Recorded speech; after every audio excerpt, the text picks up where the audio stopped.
Mesdames et messieurs, bonjour et bienvenue sur Étoile Monde TV, la maison de la qualité. J'espère que vous allez bien.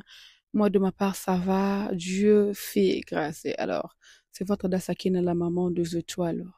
Si c'est votre première fois de tomber sur notre chaîne, notre vidéo, nous vous demandons très poliment de vous abonner pour d'activer la cloche des notifications. Ici, vous aurez droit aux émissions, analyses, live, débats, tout ce qui fait l'actualité. Alors, n'y ratez surtout pas, activer la cloche des notifications de maintenant. Alors, comme je l'ai dit au départ, c'est Ada Sakina, la maman des étoiles à Kamiel. Restez branchés, je vous laisse suivre cette vidéo et puis on se retrouve tout juste après. Alors, faites comme chez vous.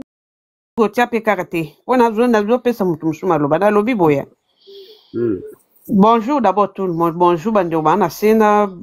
Bonjour Bandeo Wadi Koro sauf mutu moko. Nde na pie mbote te. Batu nyonso na pie mbote sauf mutu moko alikolo na pie mbote na ngate. Ngaza hypocrite te. Pe na sala sembla te. OK. Mbote na mama. Na lobi boy. Omoni makam nyonso to eleki etu.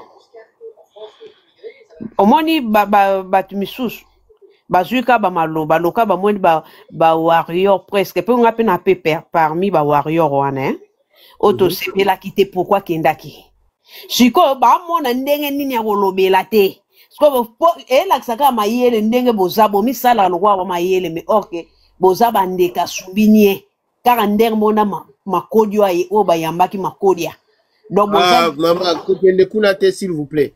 Ntena fiki te punchungu. Ngala lobi na makodi. Ngato tangi komba mutu te toleka. OK. Ngala lobi makodi nga tangi komba mutu te nchungu. Ba modérateur bazwa ki préfet.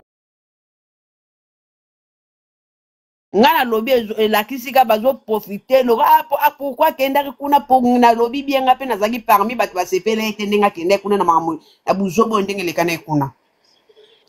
Mais batu misu ba profiter balakisi kake mayele na bango ndenge zande mona makodia bazaba ndenge basumini njungu pesa mutu musuma lo bangana zawa bosa njungu s'il te plaît moko te asalera atengeme la popole ba profiter te na zawa ba modérateur bokitanga te s'il te plaît ngana zawa.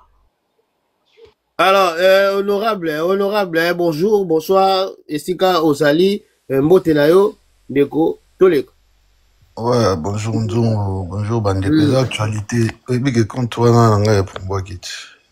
Ah. Ouais. Ah, actualité.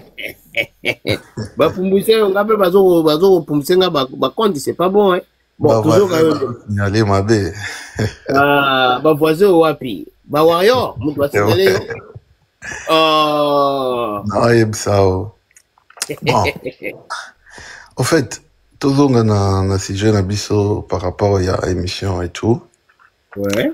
Je crois que hormis polémique, c'est émission, c'est une émission où ça la buzz sur les réseaux. Moutunion ça a droit à émettre à vinailler sans toutefois qu'aux la Gaulois, Warrior, sur Pirotas, tout ça. Mais par rapport à Automoni, je crois que tout le monde a copié sa vie naïe. Alors que la vie à mon tour, ils ont évangile, tout comme Bandeko Bakoza d'accord, Msoupe Bakoza d'accord. Tout comme Pen de Kopopol pas d'accord, a copié sa droit de réponse. Aza libre. Alors, ce qui tozongi na émission ya liboso nanu oyo Kofi ayambaki bango. Okomona bien que tout au début de l'émission, Kofi ayebaki batunini azaki na face na bango et bango bayebaki pe nanyo aza en face na bango mais sauf que bazalaki incapable ya gérer Kofi. Quand on dit incapable est-ce qu'on est journaliste moko déjà yo yebi a maîtriser Kofi Olomide mais ndeko Kofi asalaka ba émission na ye na mona batu mingi bazopesa ba exemple neti ya onenga yambaki téléphone et pas ya Ndegomila, un micro, hein, Ndegomila, s'il vous plaît. et pas Papi Mboma. Mais Papi Mboma recadra qui est tout de suite. Et Kofi a fait ce qu'il a qui peut sur place. Une émission wana. Alors qui a désolé, abisi que non, ngam tu nazo gérer ah, yozo yamba téléphone. Abisi qui est désolé, ça appelle et tout, bah ça l'humour. Ma recadra qui est.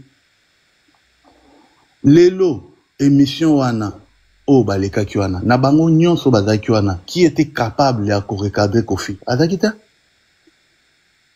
Parce que même Kofi, il a mis en doute Marc Tabouke, Adam Mwanaya, Papa Taboulay. Mais Marc Tabou, bah non. Honorable, Ouais. est-ce que Kofi Olomide, la même chose, Oyo, Asalaka, Naba, journaliste, Nabiso, Yamboka, est-ce que Bomona Yango déjà, Asala, on a journaliste, Yalibanda, par exemple, Yamindele, ton Afrique, Kaka, Yabapaya, Nabachène Abapaya. Est-ce qu'il peut faire ça? Sauf que il peut pas se comporter comme ça. En face, il y a des journalistes, parce que Bango, baza na ligne déontologique, il y a misala na Bango et puis se respectaka. Oh, il y a biso, ba misala, ba fanatique, il y a artiste. Donc, c'est-à-dire, yozo yamba, artiste, ozo benge papa, ozo benge praise. Non, ça se passe pas comme ça.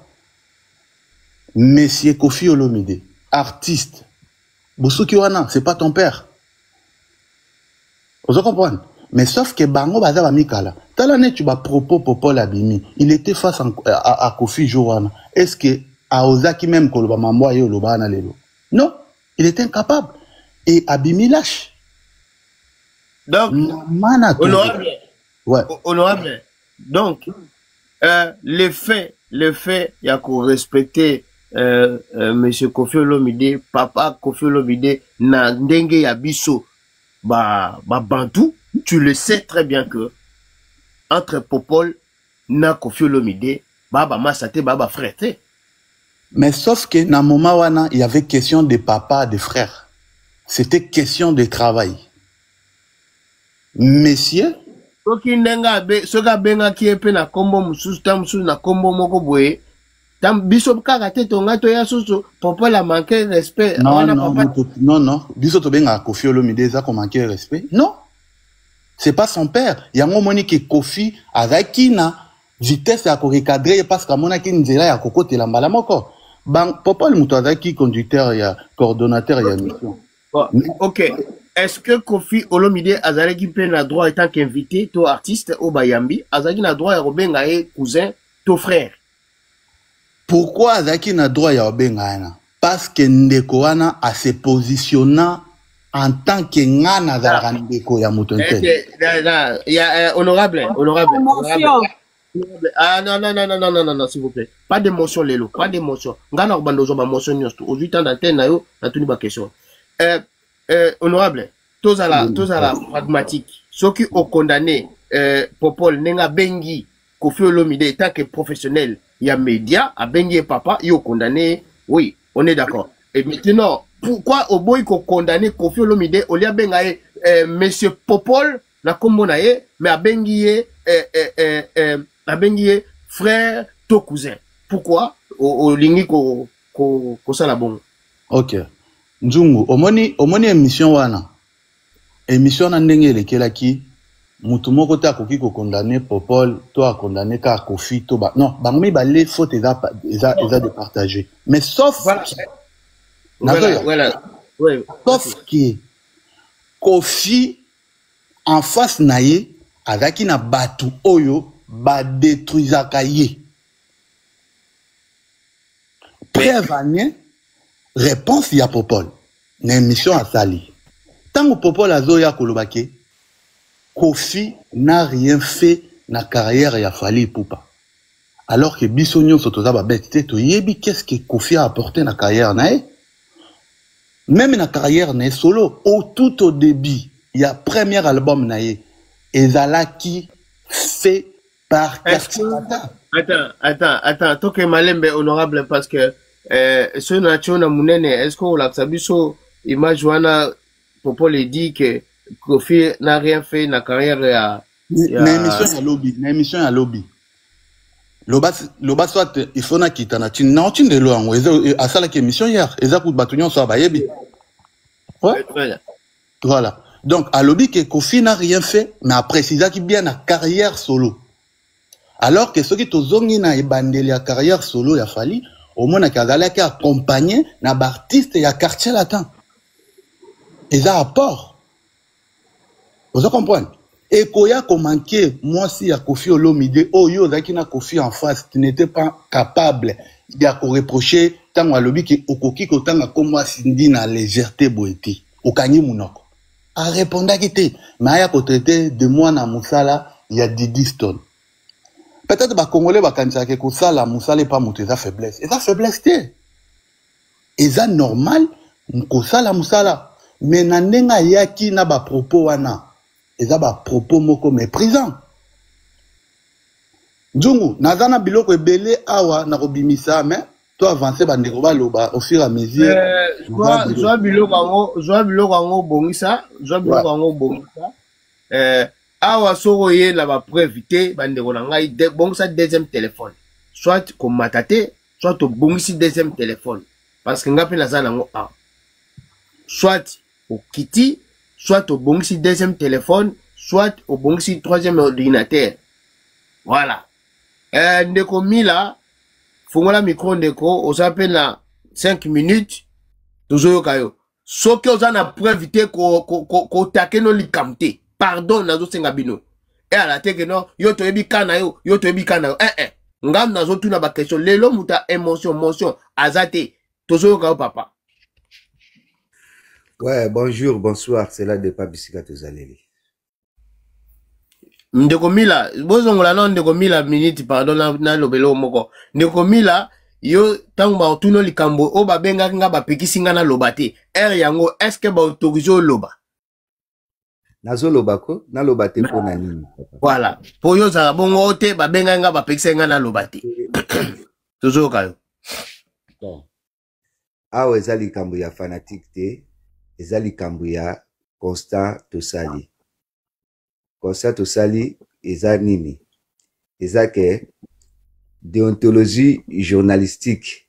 Il y a 4 messieurs, il y a 4 personnes wana bazalaki wana, 3 personnes na fille wana. Donc il a kisi na madame wana monsieur, aza fille c'est une dame s'il vous plaît. Na madame wana. Donc il a kisi bassesse na bango.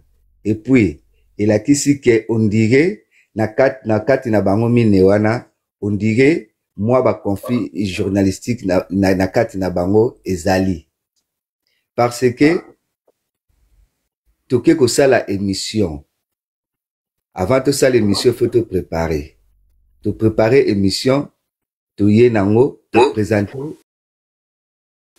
présenter ndenge to représenter ndenge to sala la émission na biso pa ya artiste. Ceux qui artistes aza d'accord te ezana ko swana ezana ba mamambo ya baba kwak. C'est pourquoi bon yako diffuser émission wana eza malamu te ko diffuser émission wana bokati couper court ou les bozala ridiculiser sikoyo lobi na landaki popol azoloba ke non on dirait aye ko comprendre qu'on dirait azana problème na marketable pour marketable mutu a montaki émission wana a che côté oyo Kofi azalaki ko dénigrer mais azala ba mambo Ndeko Mila tant ba préparer émission wana est-ce que Kofi Olomide ayeba kité ke ba journaliste o bazoya ko tourner ba question est-ce que ayeba kité bon ba journaliste Kofi Olomide temtu invité ki bango selon Popol papa ngai mtu na invité batu po baya ko tourner ba question est-ce que yo koyeba bato ba yo ko tourner ba question yeba kité mais na lobby papa oza journaliste tangu ngana journaliste ngana animateur na pesi net exemple oza animateur oza présentateur ya émission moko boye na zuyo nga na kuzuyo na bengi pe mutu mona bifo tu na ye fo bosala émission na ye mais yo ko présenter ko yebisa nga contenu ya émission na o to sala nga na yebisio ke to sala émission pour na promotion boye et que to comme sika wana ule to bande émission to bandi e ba yo moko zolo ba ke to bandaki nanu kuswana oyo boye selon Kofi alingaki te Mark Tabu azala. Papa Mila, question na nga o répondre ngate na tuni boye. Tant bazui batu, soki aya ebagite e bazui batu o wana 4 personnes wana o a estimé que baza ka vrai tenaye. Tant ba ye avant ba banda même émission go, avant ba vanda penza ba banda. Amoni bango to amonaki bango te. Amonaki bango et puis discussion ezalaki selo dur ya Popol. La discussion ezalaki pourquoi aboyi na ekate, aboyi na ekosa na bango nyos to une émission te, ko bosa la émission pour que ekomati ekoma boye. Ok. Na opesoneti exemple moko boye. Lukola bango bandimaki basa l'émission, yango alingai pe abi ke bon bato lukola balukaka nga. Nani bandimaki basa l'émission? Yeah. Mais journaliste mutu ba accepter basa la na émission na makasi to ye moko mutu alingi ba yambaye estimé que c'est Tam Tam qui a appelé ba journaliste wana Papa Mila toujours exemple na panel place to vandi DJ Fa azali artiste ngai nazali mutu oyo na lingi DJ Fa asa la promotion eloko na ye d'accord na rien ko joyeux Mila nazui honorable nazui street bokomi Misatu nazui na mama la boyonaise bokomi 4 personnes donc ba ye siko pas DJ Fa pour tout ça émission DJ Fa au moni batoyo to moni bangote est-ce que ngai nde nazaboy non yebsa DJ Fa te ke nazui lo boyom la boyonaise pour que tout ça l'émission est-ce que il a pas vu ces gens là amonaki bango et puis babandaki pe ba discussion lokolo amonaki ke babandaki ba discussion selon ba dire ya Popol.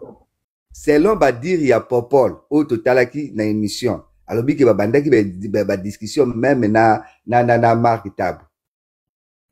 Il y a si ma caméra babandaki même ba discussion.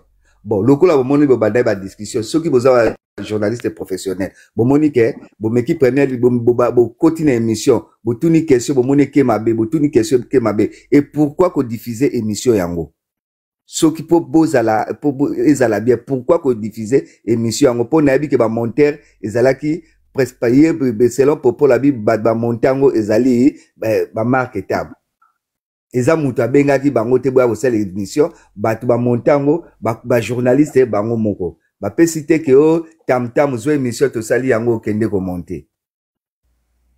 Tu vois place nga la zali na moni place ozali toujours peu bande comme susu pour toi avancer ndeko Lionel toujours kayo bonjour. Oui bonjour Nzungu. Excusez-moi mon frère, excusez-moi ndeko nanga s'il vous plaît. Bandeko yona no s'abonner te na Nzungu na yebito zozelani.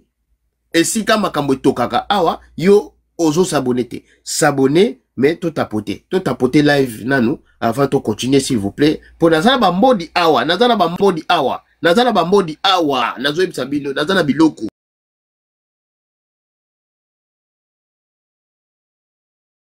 badwa ke no pema na bombone zwali kabo apembe sala na verre mai pona ko maîtriser bino vous êtes tous maîtrisables bosa maîtrisable boko kendo ko pema na bombone lelo. Alors, toi tapoter live bandeko s'il vous plaît. Alors, Don Lionel toujours quand même. Bonjour Nzongo, bonjour le panel. J'espère que vous arrivez quand même à bien m'entendre parce que oui, toujours je suis obligé de parler doucement, je suis au travail pour éviter de déranger les gens. Nzongo, tu sais, parlons peu, parlons bien, il y a un adage qui dit il ne faut jamais perdre son temps à avancer des arguments de bonne foi face à des gens de mauvaise foi. Ils viendront toujours défendre l'indéfendable, même si, surtout quand ça tire de leur côté. Il faut souvent éviter de faire cette erreur-là. J'ai pris le temps, à partir de minuit, dès que j'ai fini de discuter avec vous, j'ai pris mon temps de suivre cette émission-là. Et avec la propre intelligence que j'ai, je suis arrivé juste à conclure une chose. D'abord, primo, ceux qui disent que c'était une émission des 5 ou 4 personnes qui étaient là, c'est faux. Cette émission est sponsorisée directement par Tam Tam. Popol a su l'expliquer dans l'émission qu'il a fait avec Thierry Mombaya. D'abord, c'est une émission sponsorisée par Tam Tam. et étant sponsorisé par Tam Tam, il n'y a eu aucun briefing. Pourquoi? Parce que dans ce que Tam Tam a eu à faire comprendre aux 4 journalistes qui étaient présents, c'était qu'il fallait parler que du concert de Koffi Olomide. D'où je conclus, à travers l'intelligence que nous avons chacun de nous, que c'était, ça c'est moi, c'est pas on a dit, c'est moi. Après conception, après avoir analysé, j'arrive à conclure juste que c'était une entente. Qu'on voyait une personne qui n'était pas venue pour une émission, Koffi savait déjà en amont que les 4 personnes qui avaient été sensibilisées, c'était Marc Tabou, Popol Mupasula, l'autre vieux, là, j'ai oublié son nom, l'a dit, je sais pas, j'ai oublié son nom, et puis Laura Tendance. Il savait pertinemment. Donc, le monsieur, tout en sachant qu'il savait que c'était ces personnes-là, que lui, il considère peut-être pro-Fali, il a eu à monter cette pièce. Il a monté cette pièce pour venir en découdre. Il n'est pas venu faire une émission concernant son concert. Il est venu en découdre face à des personnes qui sont pro-Fali. Parce que la seule motivation que nous avons tous, c'est que, étant des chroniqueurs pro-Fali, il a en face de lui des personnes, pas en face de lui des personnes, mais la personne qu'il condamne beaucoup plus, c'est Popol. Pourquoi? Parce qu'en lui, il voit Fali Poupa. Pour lui, Fali, c'est le déstabilisateur. Nekodo, Popol a lobby Yemoko que tout au long, il y a émission, Batiraima et Zalaki, Nandekoma, Ketabou. Exactement. Il a répété la même chose. Que l'émission a même été coupée, il y avait des parties qui étaient tellement choquantes que même Karine Mokondi aurait intervenu dans l'émission pour demander à Koffi d'arrêter de faire ça parce qu'il est en train de gaspiller son émission. C'est pour ça que je dis que lui n'était pas venu pour une émission, il était venu pour en découdre avec eux. C'était des règlements de compte à la base. On a tout simplement compris. Toza Mayele, on est assez grand. Pourquoi essayer de chercher 1000 moyens pour pouvoir essayer de vouloir défendre Koffi Olomide? Koffi Olomide n'est pas les 4 personnes qui sont passées aujourd'hui, qu'on fait passer pour des bourriques, c'est pas ses premières victimes. Koffi Olomide a eu des problèmes avec la majorité. Si on va donner 100%, il a eu des problèmes avec au moins 70% des chroniqueurs musicaux résidant en RDC ou de nationalité congolaise voilà, du Congo démocratique. Quand il arrive à l'étranger, c'est quelqu'un qui se comporte noble. Aujourd'hui, on va venir, je sais pas qui, le frère de tout à l'heure va me parler de déontologie. De quoi il me parle de déontologie? Non, c'est un complexe d'infériorité parce qu'il s'est senti ils se sont inférieurs par rapport à ces journalistes étrangers parce qu'ils savent il sait qu'à la moindre erreur, il sera au rabais. Et au rabais, lui, il n'aura même pas le temps. Lui, tu penses que Koffi Olomide serait capable de dire à un journaliste de l'étranger, tu n'es pas venu ici pour moi? Tu es sûr de ça, Nzungu? Ça, c'est une question que je te pose. Tu penses que Koffi Olomide serait capable de dire à un journaliste étranger, tu n'es pas venu ici pour moi? Non, c'est tout simplement parce que lui, il n'est pas venu là pour parler de son concert. Il est venu pour régler ses comptes. Il est en face de lui un Popol Mupasula qui considère déjà pas comme journaliste, mais comme cousin de Fali. Il a affaire à un Marc Tabou qui, pendant son émission avec Churamboma, aurait parlé de la vie privée de Cindy. Peut-être que pour lui, c'était mal passé. Il a affaire à le vieux, j'oublie toujours son nom. Le vieux. Merci Ndeko. Bosani Vioana, c'est pas grave, minute Nesili. Bandeko. Je vais descendre, je vais laisser l'occasion. Merci.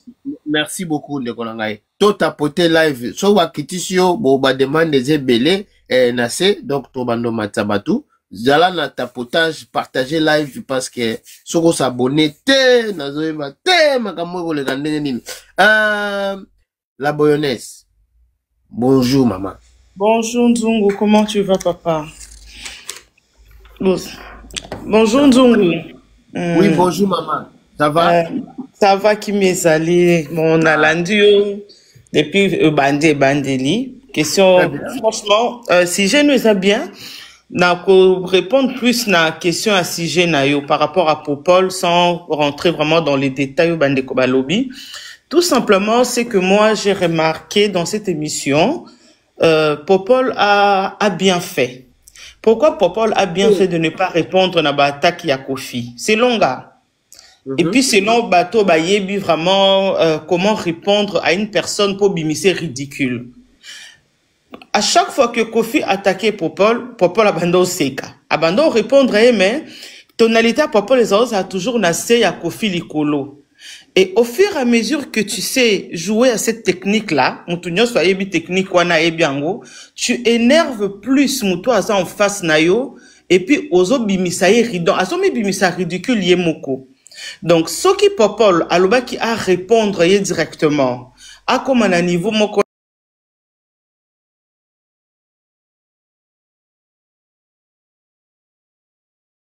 émission, tout ça la pona, concert nanga. Bango baya ki pona ya concert.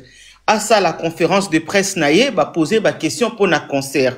On a bien vu Laura tendance, à chaque fois, bandaye kozongi saye, parlons de 6 septembre. Mais lui, il était là pour autre chose.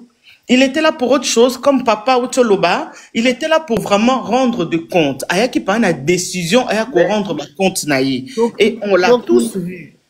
Maman, Soki, Soki, yé aya qui pour la rendre ma compte. Alors, pourquoi Popol étant yé moko ayebike nazali o nazali pour na fali par exemple que mutuana na fali kopezo et les karaté pourquoi ya kendaki kuna tant va proposer à koka koloba pe ah ben tiens j'envoie mon collègue na place nanga parce que j'ai l'impression que mutuana kotwana egosimbate pourquoi lui il est parti.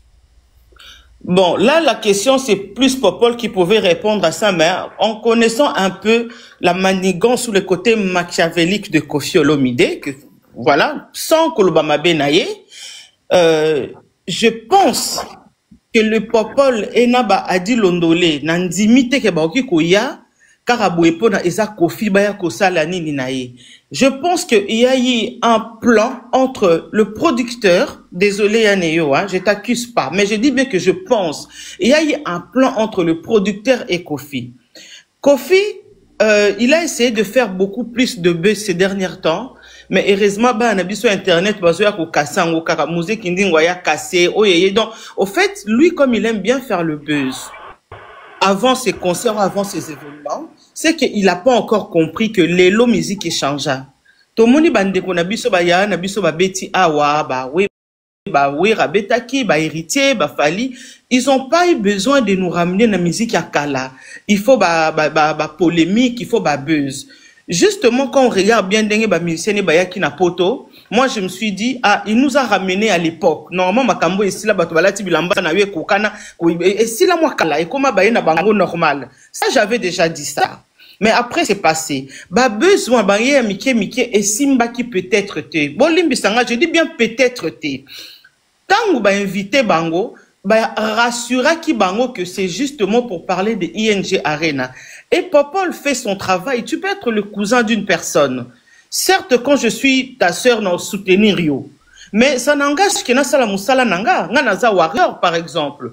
Mais aujourd'hui soyi ba senginga service ne concert à Covid fezo leka na makam na sala kanaya osalango. Ça n'a rien à voir avec ce que j'ai parti nanga o naza nango ya ki warrior. Donc Popol est venu tangwa moni peke Marc Tabwakozala a dit londola ozala. Sûrement je ne suis pas le seul oyo vieux azana kanda naye. Peut-être que vieux il veut juste faire son truc, le temps a changé. Donc, bangonde ba koyi na piège wana. Et je pense que le producteur aussi peut-être pas koyi na piège, parce que peut-être que Kofi l'avait rassuré que ça sera justement pour na concert naye. Et on va bien se rappeler que c'est la dernière émission qu'il a fait, soit Moussou se bimité avant son concert, 3 ou 4 jours avant son concert. Lobi na moni a sali snap, a bate vidéo, mbak bate vidéo na ya zaïs na nani na ebite pembeni, a lobi ke boya avant avant 4 wana nazali na bango lobby baya ko filmer. Tu vois qu'il est dans la provocation. Donc ça veut dire que eloko oyo alinga ki ba pesa ye. Alinga ki Marc Tabwa tomboka, alinga ki Popola tomboka, mais Popol, je sais pas ton intelligence parce que ce système là est beaucoup utilisé dans la débat. Hein. Ce système là est beaucoup utilisé par des politiciens. Donc le seul moyen de rendre ton adversaire ridicule, c'est de rester calme. Ata ya gangi yo kita. Même la psychologie, baloba, tangi sarabiswango. So cause, à tout le monde tout le monde ganga, mais, bizarrement, na esprit quinois, et bimi ke popo la bimi yuma. Na esprit quinois. Mais na esprit ya muto, penza za na bongo, on a ébi ko analyser, a mona ke popo la bimi yuma te, a livrer les bisons de sigo au kofi. Merci beaucoup, Ndeko Nangai. Merci. Je peux descendre pour tapoter en bas, hein, parfois. Au coquille, oui, au coquille. Merci. Zela, Bakado, après au Kitanayo. Voilà. Merci, bato, bozo au Kwea. Bato, bozo au Kwea, bozo tu Nangai, sogi na kiti si bido. Ngala kiti saramutute, na matsaramutute awa.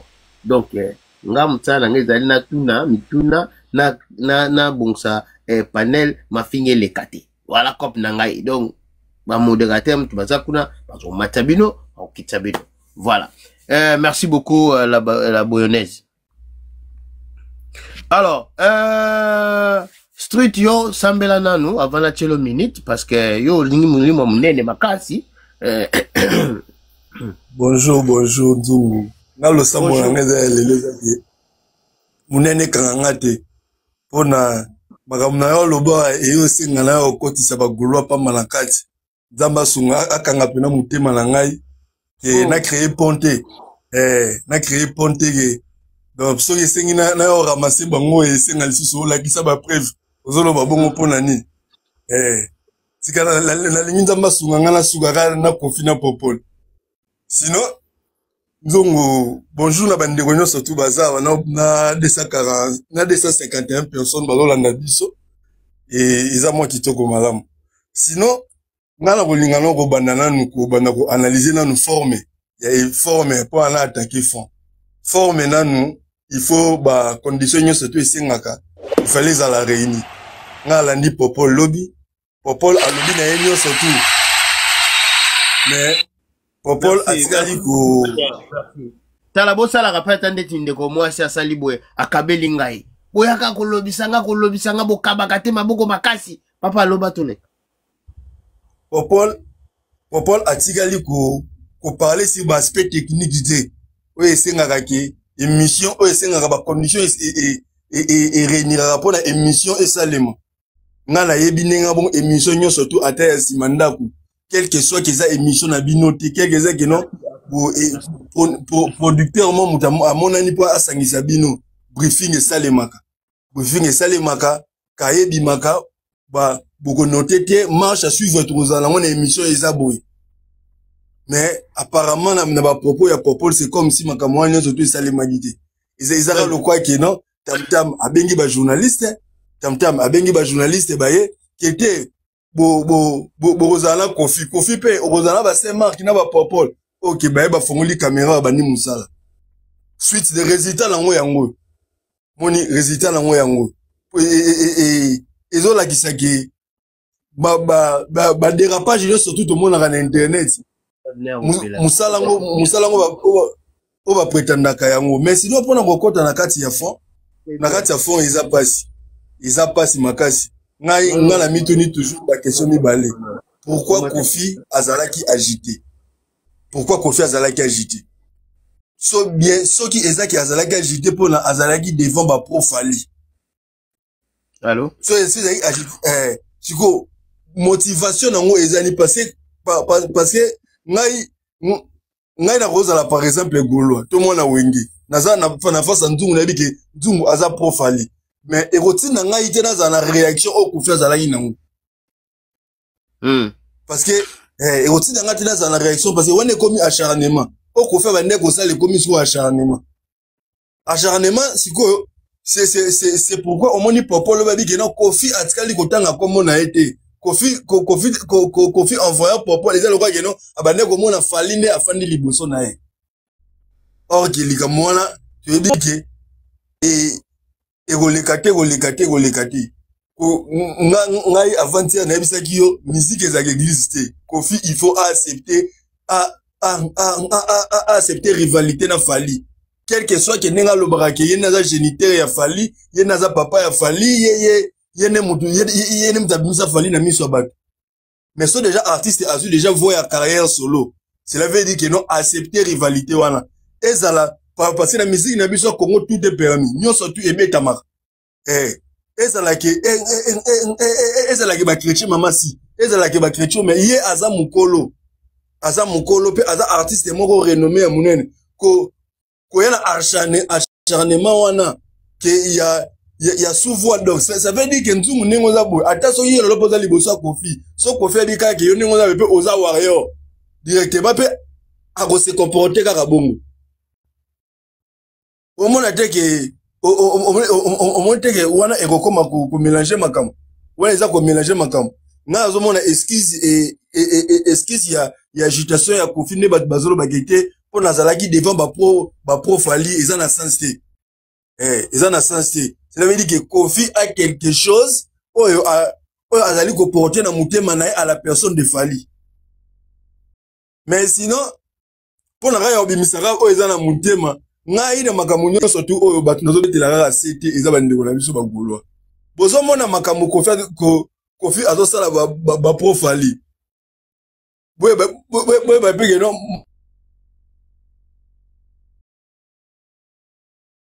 tout na bino eza pembeni. Tout na bino eza pembeni parce que ba élément déjà yé. Tout na bino eza pembeni. Il se fait que tout le monde a les 6 gars we ranson. Na concert parce que surprise eza wana. So tout le monde ka we ranson na concert. Bande on a biso ba golwa ba rozonga ba mo ba otanda ba matie. Sinon on a chité wana nzu. Très bien, merci beaucoup. Merci, honorable rapporteur. Bienvenue au quotidien déjà la jeune Amonio, honorable rapporteur. Ah! Au côté si bagolo la makambo yo. Au côté si Anthony. Ah, Seigneur Marie-Joseph. Toujours continuer, hein? Toujours continuer, tout tapoter, s'il vous plaît. Alors, Ndeko Ngoma, toujours Kayo, bonjour, mon frère. Comment ça va bien? Yeah, ça va. Bonjour, on a bien surtout. Batun surtout bazana panel, na ba opé bazana C. Et na ba opé ba musu bazo kingi na fenêtre. Na ba opé musu pe ba pesa ki sanction. Bamodo bokanga ba fenêtre. Bamodo bokanga ba fenêtre. Allez, vas-y papa. Na ba opé ba pesa ki sanction baloba ki ba boya susu awate, mais toujours mona bango bazo commenter. Oh! Yeah, ba opé ba pesa ki sanction, mais tu comprends était mukusa. Talaka nzungu otikala nzungu donc ato boyo kolamba fuapi folamba loso folamba ndunda ezosenga nzungu donc okolamba ngona likasa te quoi jamais kolia liboke chaque jour il faut suka balola folamba loso baye bazo commenter tozo mona bango bazo commenter sanction sile bravo na bino ba kokia ngote yeah na lingina lo bakabo ona popol. Oui, c'est comme si bazalaki na manque ya professionnalisme et na rigueur na bango. Et nzungu s'il vous plaît, la raison c'est le minute là. Faut la répondre Ndeko. Ndeko Aristote Bea B-boy. Ngai na kitisaka batute, na matisaka pe batute. Donc yo okwei. Donc, vous allez likolo, je pense que les alliés réseau, badnyos baza awa, na kiti bangote, na ke kitaka yo, na yebi yote, na mona yote, na ina yote, to kuta na pete, to solo la pete, mais na kitisa yo karapamba boy. Po na yebi pe makambo bate, na kitisa yo karaboy. Ata yo moronde onangai. Tinda demande na yo, kozala na yo desite. Ezali panel, des fois, tam susu, réseau na yon de esali mobulo, et kitisi yo. Ndeko. Tam sou poko sala, ozo ki appelle, et kitisio, c'est comme ça. Rotinda demande, oromata. Bando ko tinga manga kaka na kitisio. Ndeko. Nga to mona na te, na ko yina yo pona ni. Yangoma, toujours c'est le minute na penda mobimba, s'il vous plaît. Ezongi te papa, ezaka 3 minutes papa. Ezongi papa. Ezaka 3 minutes papa nangai. Nazok c'est le goût de 5 mobimba papa. Oh, on a 3 minutes, ouais. Nazota la montre nangai. Na lobi boye. Otuni question awa émission pe Koffi Olomide salana Noëlla Madinga a recadré Koffi Olomide. pour na ba dérapage na ye kuta sala kutu ba jeter. Et Jonathan Bilari a recadra Kofi Olomide.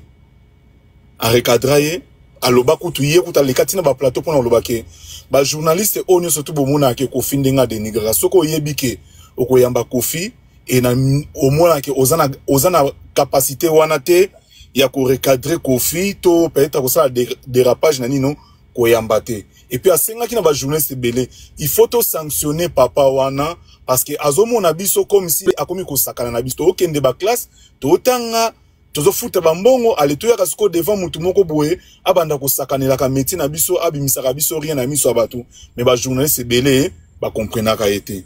Zachary à l'époque tant babetaka marque tabu na affaire abexi abetaka ebora munene wana walinga kuta kufa makile panzana kaye makile bimaka ye mutu e panzana ka papé saka sanction bato bele ba kondanaka Zachary baba sa pona sali boye azamisi na biso défendre Afrique et lelo yo tozo mona bato nyonso to basaka ba déclaration wana de tozo mona ba retomber nango bato bazo condamner Popol Mpasula azana pancha et aza cousin ya déclaré cousin siko bolingi a déclaré nini il fallait awanga na fali alo bakaza cousin na ngate alo bakeboye yango nde professionnalisme place ni na classe batanga ke soki ndeko na yo asala ka métier wana to cousin asala ka métier wana yo ozana droite ya koloba ke wana za ndeko na ngai eza wapi eloko pekisi mutezate de blaison aza ndeko ya Soleil wanga mais yango te empêcha ye as la journaliste.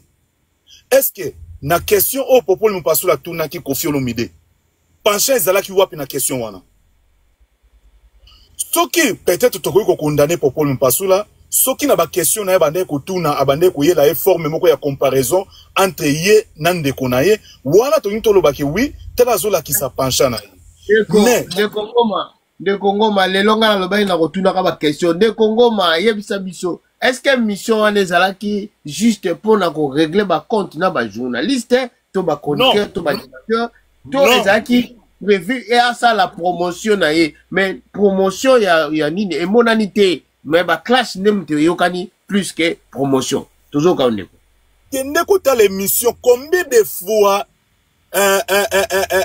ser na biso Laurent Tandasa bande ko zongisa Kofi to lobela le 6 septembre mais Kofi bande ko yokata oh Kofi bande ko yokata siko soki bino bolobi ke Popol Mpasula zana pancha siko ya adi azara pe na pancha ana pancha te mais ya adi atunie question ya osatire ya orchestre mais kende ko ta la question réponse à pesa qui ba recadrer à l'ingité oh non si c'est comme ça je laisse oh non bino moni ko pesa minute oh non mais on ne comprend pas l'agitation wazaki nango nakate émission on a mais incontrôlable siko yo problème ezawana soki pe balbaki ke émission na balekisa yango te bakata yango elingeke zala choc pona tamtam po tamtam nde asoutenaki yango tamtam tabimisa ki mbongo na ye pour que bango ba ya asala eloko wana lokola carrément ya publicité opena nini Kofi Olomide asilikaki te tango coach a mon shit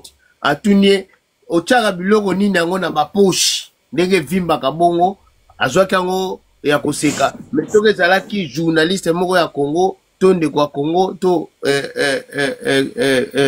influenceuse moko ya Congo engaki kende mabe pourquoi asala yango kaka na ba Congolais émission pe Popol la uto salawa avant lobby atuni question o David Mumbela tunaki ye mama si arobota mukolo nini na question o ya tunaki ye place nini mafo Kofi atomboka sikoto za Popol Mpasula atunaki ye ke mama si akobota mukolo nini bongo mona dégâts o linga na émission mais David Mumbele atunaki ye wana kuna bato ebele bamona ki onza ki nango professionnalisme wana eza nango problème te siko soki Popol Mpasula atunaki ye yango donc osomona ke mutu moko boye pourquoi parce que Popol Mpasula apesaki ba argument pona elamba fale alataki ya maseke pourquoi parce que nani Marc Tabu bakutanaki na Eric Tuti abande ko contredire Eric Tuti na ba fausseté ou abande ko loba pourquoi Il a dit à Zuber pourquoi? Parce que il y a la trop émission na marque tabou. Donc comme si appuyé à marque tabou na babilo qu'on a salaka. Allez, il faut là qui ça va. Pourquoi Laurent Tendance attaquer pe Laurent Tendance? Parce que ba outé ko be bana artiste au minute il y a zo préféré. Ayebi si bango ni bobe si misala na bino.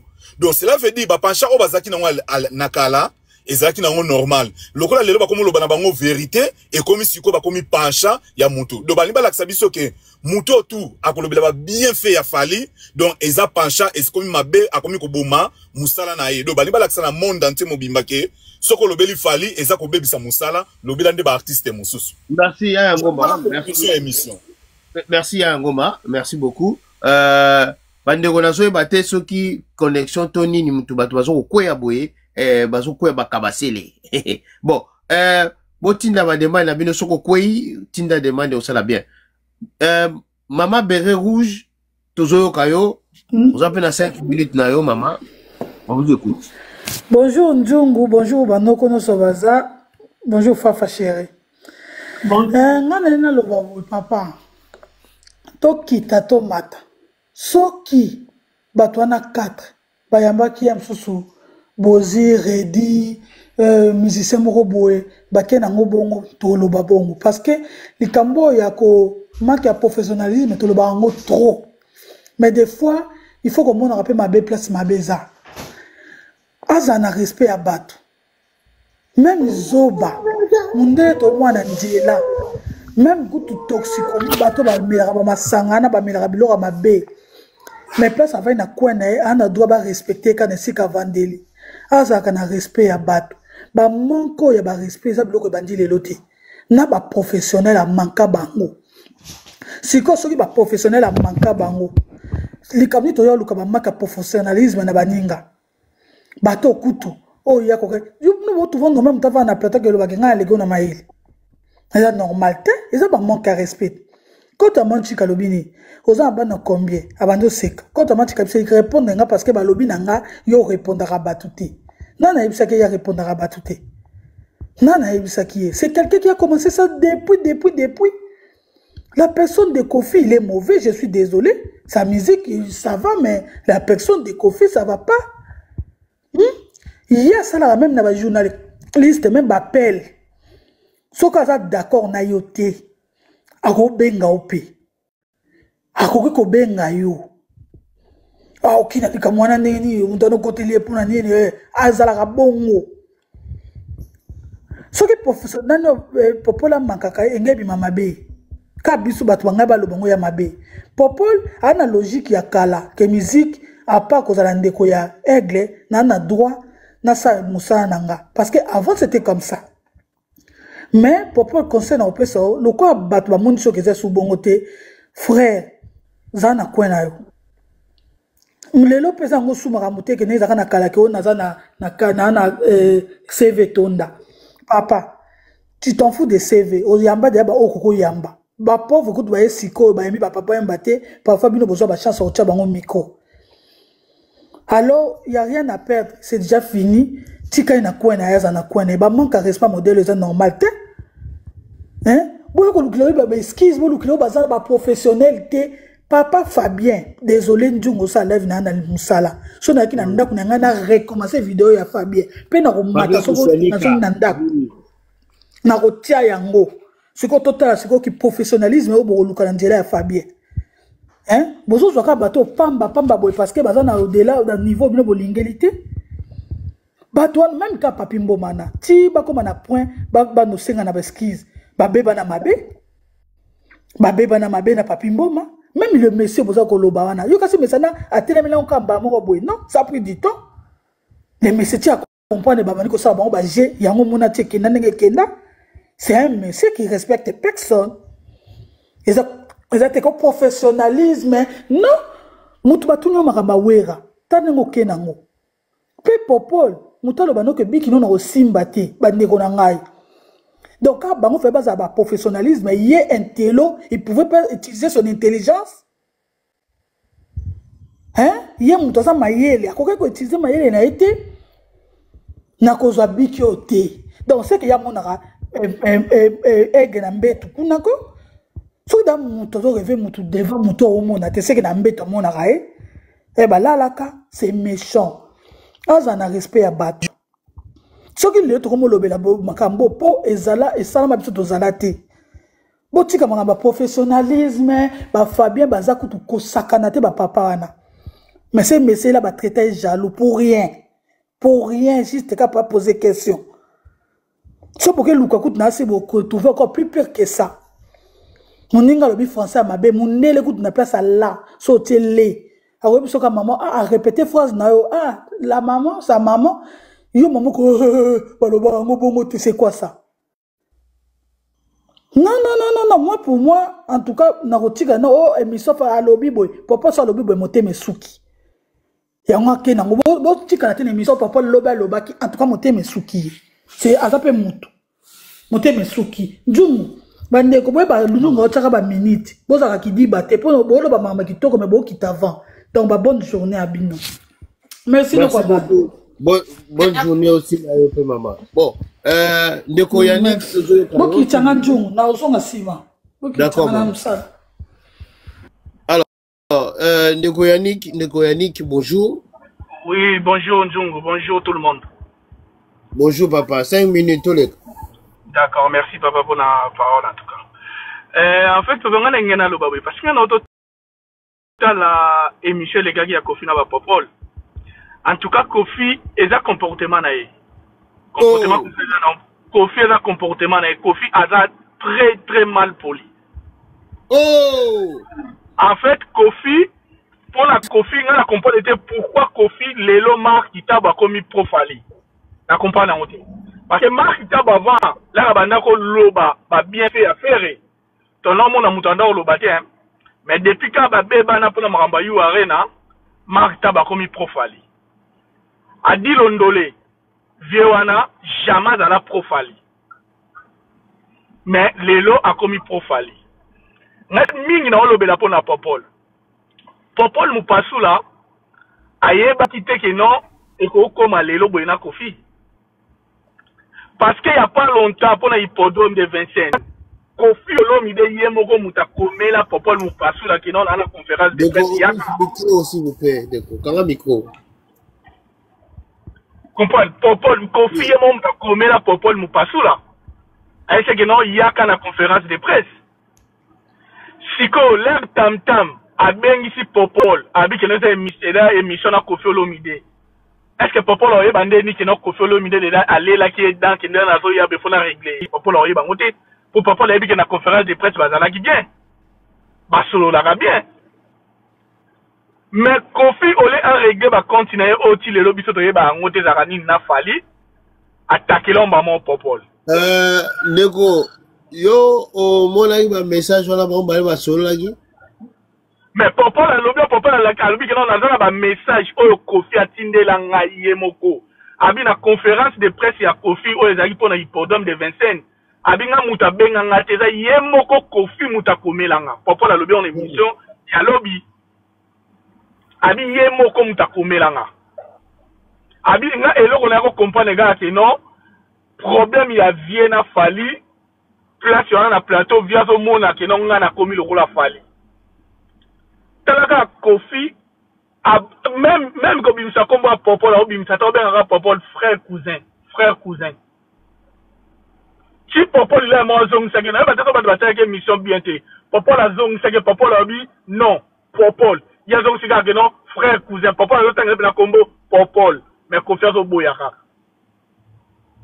a commis sous que non Popol a les seuls journalistes au batwaye bi que non a roula rapport na frère na mais c'est normal les frères na après Popol a zong ici Popol a bi non on a roula rapport na frère na ngati na zalaka wana supona héritier qui est mon ami naza wana pona ba Fabregas et naza su wana pona yo Kofi abi non toi t'es pour moi mais oui parce que la conférence de presse na yo obengaye bokenal man pona que signer contrat obengaye aesa Popol que na ezala kala Popol abi mais oui il y a 2 ans ou 3 ans parce que okena signer contrat obenganga après batu baye babi que non Popol a professionnel tout ça cause à la professionnalité ngola ça que on a plateau mutu oyo poser mutu ba question o eza makambo na ya domaine na ya sala o makambo ezelo qui peut par exemple la vie privée na ye totika le monde à place Popol a posé question ça la coûte moi Jacques non et tout a fallu exacter plus loin a dit l'on de la tournier à lobby Koffi Olomide producteur ya concert na yo ezanan et bon tu problème papa ta yo mon place on a pena problème nino ma beni na dit l'on de la tournier pas tout nega producteur ya concert na yo ezanan problème oh pourquoi tout na question wana utilité na ngeza nini oh, mais ça concerne zo beta mabato na pota ba producteur za nani ce que za yo moko Koffi lobe za yo moko c'est za yo to lobe za ngati mais Koffi non est-ce que de Koffi Olomide a na posa ba ni les concerts na e mais ba ni l'été tie comme a beta tina suka boye yango peut-être aline ko lobe la ngote papa ba onila onde di c'est za yo moko producteur concerne par exemple Koffi Central concert comme déjà boy na suka boy ba on ilonde ni teza yo moko ya lo bito ni ke Koffi Central mutazo betsa parce que yango ba tournier question ba lobi est-ce que ça Koffi Central mutazo betsa ngo ou eza mutu mususu mutazo betsa ngo aboyi koloba concert na yeso ba bi ba nilango eza la soit producteur mususu eza la ye moko so ba bi ba nilango ba ko nilango papa et lo que changer ça te ba o so ba nila voilà. Merci beaucoup ndeko Yannick. Topé ça peut ba ndeko msusu maloba. Ah ndeko langa JBL. Merci papa, merci la CPL en tout cas. Merci ngapela la CPL. Bon s'abonner bandeko, bon s'abonner tous à lebele pour que to panzaka sango kitoko. Ngai na lobaki avant na pesa ndeko langa JBL maloba. Ngala lobaki soki tango na kosala plateau na ngai. Na yamio ponga la journaliste te nga na za nimantelo donc na koyana animation na ngai boye sikota na zo ya wana na poser question o répondre nga mabe nga kutu makamba respect wana o aza bien éduqué toko sila na kaka wana soko beta ngai nga na kei na nga hôpital yo okei na boloko pas de problème ngai ko sala bongo na tunio question o répondre ngai na question na tuni soki pe na simisio frère mais o lati makamba ba preuve ozoloba soki olingi na yo te ba nga pe na kokendo ka ndenge yo zo kenanga ngai bongo alors neko JBL yo ki makambo yo lolenge nini ndeko na ngai ozali bongo mutu pe émission oyo ya liboso ekomelaki na telefone na yo émission mibale pe ekomi na telefone na yo ojija ngo lolenge nini Pasta bonjour Nzungu bonjour Naba tout bazan na panel ou bazan na commentaire la séance va comment et puis bonjour à tous les warriors donc moi personnellement en fait ça vous allez sans parti pris pardon la répondre de noir et fier au moninga ya papa soko zana tembe benga Koffi alega pa kocha mo aya awa to tune ba question ngala banga mutu te na respecta mutu ndeko na ngai Koffi Olomide azan zambete papa biso kuna répondre ga ebongo Koffi Olomide ya yekuta boyika za papa bat na ko répondre ye na ko tune question soka répondre nga mabe na ko répondre pe mabe zambete vas-y ndeko na na obaction 1 minute. Merci, non, c'est pas grave. En fait, sans cause à la partie pris, moi, premièrement, on condamné Popol. Pourquoi on condamné Popol? Parce que, le combat est facile lorsqu'on connaît l'adversaire. Popol a yebi Koffi très très bien. Et en plus, Popol liste bima Koffi Olomide comme liste aboya ba journaliste au batanga kombo nae. Popol il a été cité na liste wana. Non, photo zongara. Si Popol a eu aussi l'émission, t'es vieux, nga penza, nga na lobby comme bête, ndeni, ozoya ko tsanga na liste wana. Koffi a eu longolé na liste wana. Donc Koffi a compris déjà que non, Popol a faible na esprit. Nati le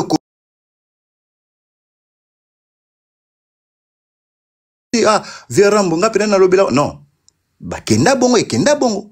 Nati le kolo so kazo tanga kombo ya Koffi akwa ruta bi pona wana aboki so ina na nzoto na poids parce que gagner na procès Koffi aza mutoyo faut za na ba tête lora ba nati le kolo wana 1 muto yebisi une émission donc c'est dire quoi oye émission oya émission à travers Tam-Tam Mutozo asali abengisi yo oya émission wana.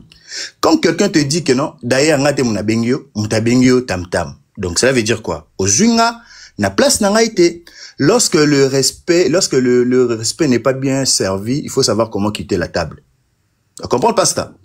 Oui. Donc ngai na place wana popol tonka ba ebisi que ngaite mutna bengio donc oye kutunde pona Tam-Tam. Donc premièrement au kiti singai ozunga na valeur te na loba na okanga pena ba plan ngai papa merci loko yo benga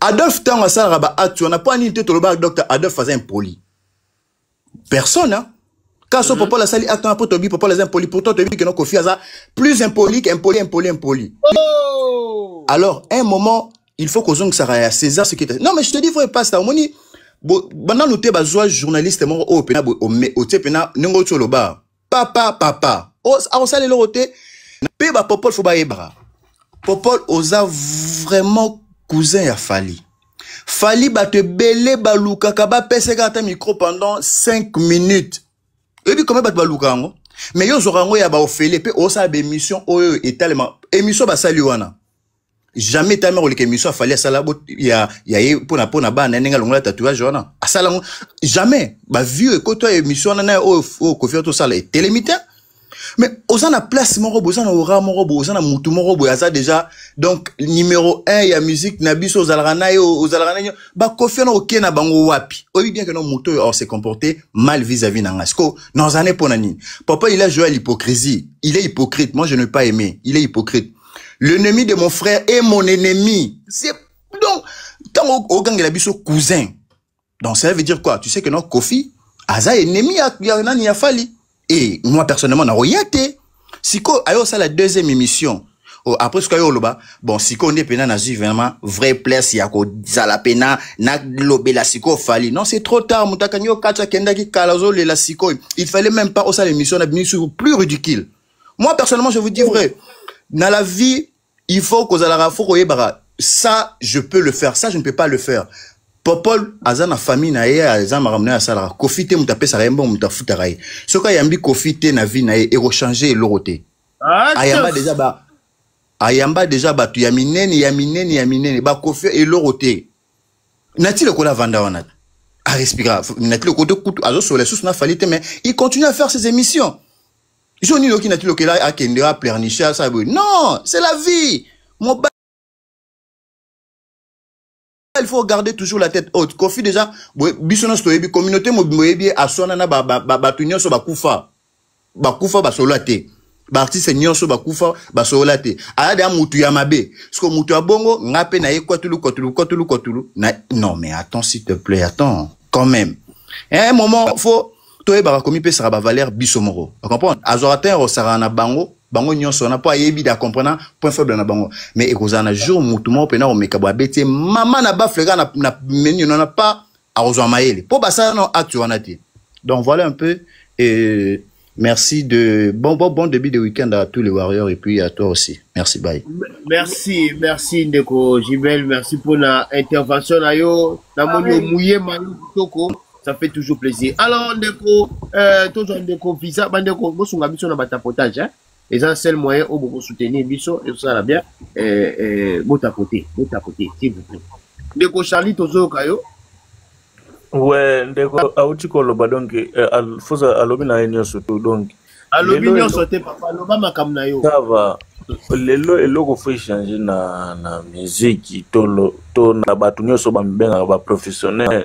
Tout le monde a na mituke sur que émission ok pour na musique ngandi pour na musique ngandi faut eloko na faut na mutu na za journaliste na za musicien vous comprenez donc stoki oche eloko na mutu te okene na mentalité qui nazo kende kokutana na batu ya musique ngandi vous comprenez nazo kende kokutana na batu ya musique ngandi parce que na émission ya Kofi Olomide o nga na comprendre ezaki Kofi azalaki wana seloye batu mususu bazalaki wana pona ye.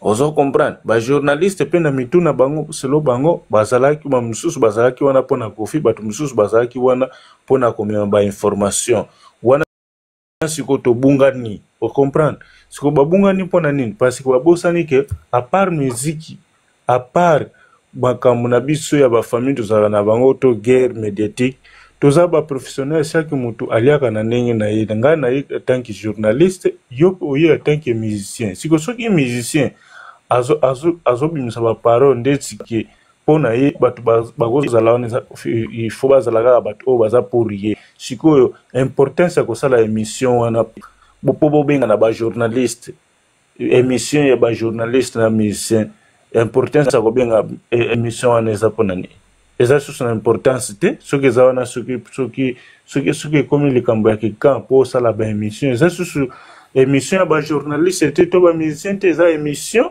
ya bato ya groupe moko boye oyo basala lisanga ozo comprendre donc mpona nga Koffi Olomide abimisaki comportement ya musicien te mais abimisaki comportement ya impoli moko boye oyo abosani mission na ye oyo asalaka en tant que musicien bajournaliste mpe bakoki koreplike te parce que babosani mission na bango oyo basalaka en tant que bajournaliste yango ozomona makambo matolo il faut esila parce que mutu oyo aliaka na ndako ya moninga aza te siko komikitsa oyo bamikitsaka mpona bamusicien siko mpona nini soki oza journaliste vema oyebi ke oliaka na journaliste ozomikitisa mpona mutu ndeti Koffi oyo asombelaka oyo bilamba te asalaka nini te na vi na ye mpona nini soki alekani fo tia ye na nzela soki makofi mpe makofi fo bakiti matipe parce que mutu soki alekani eza normal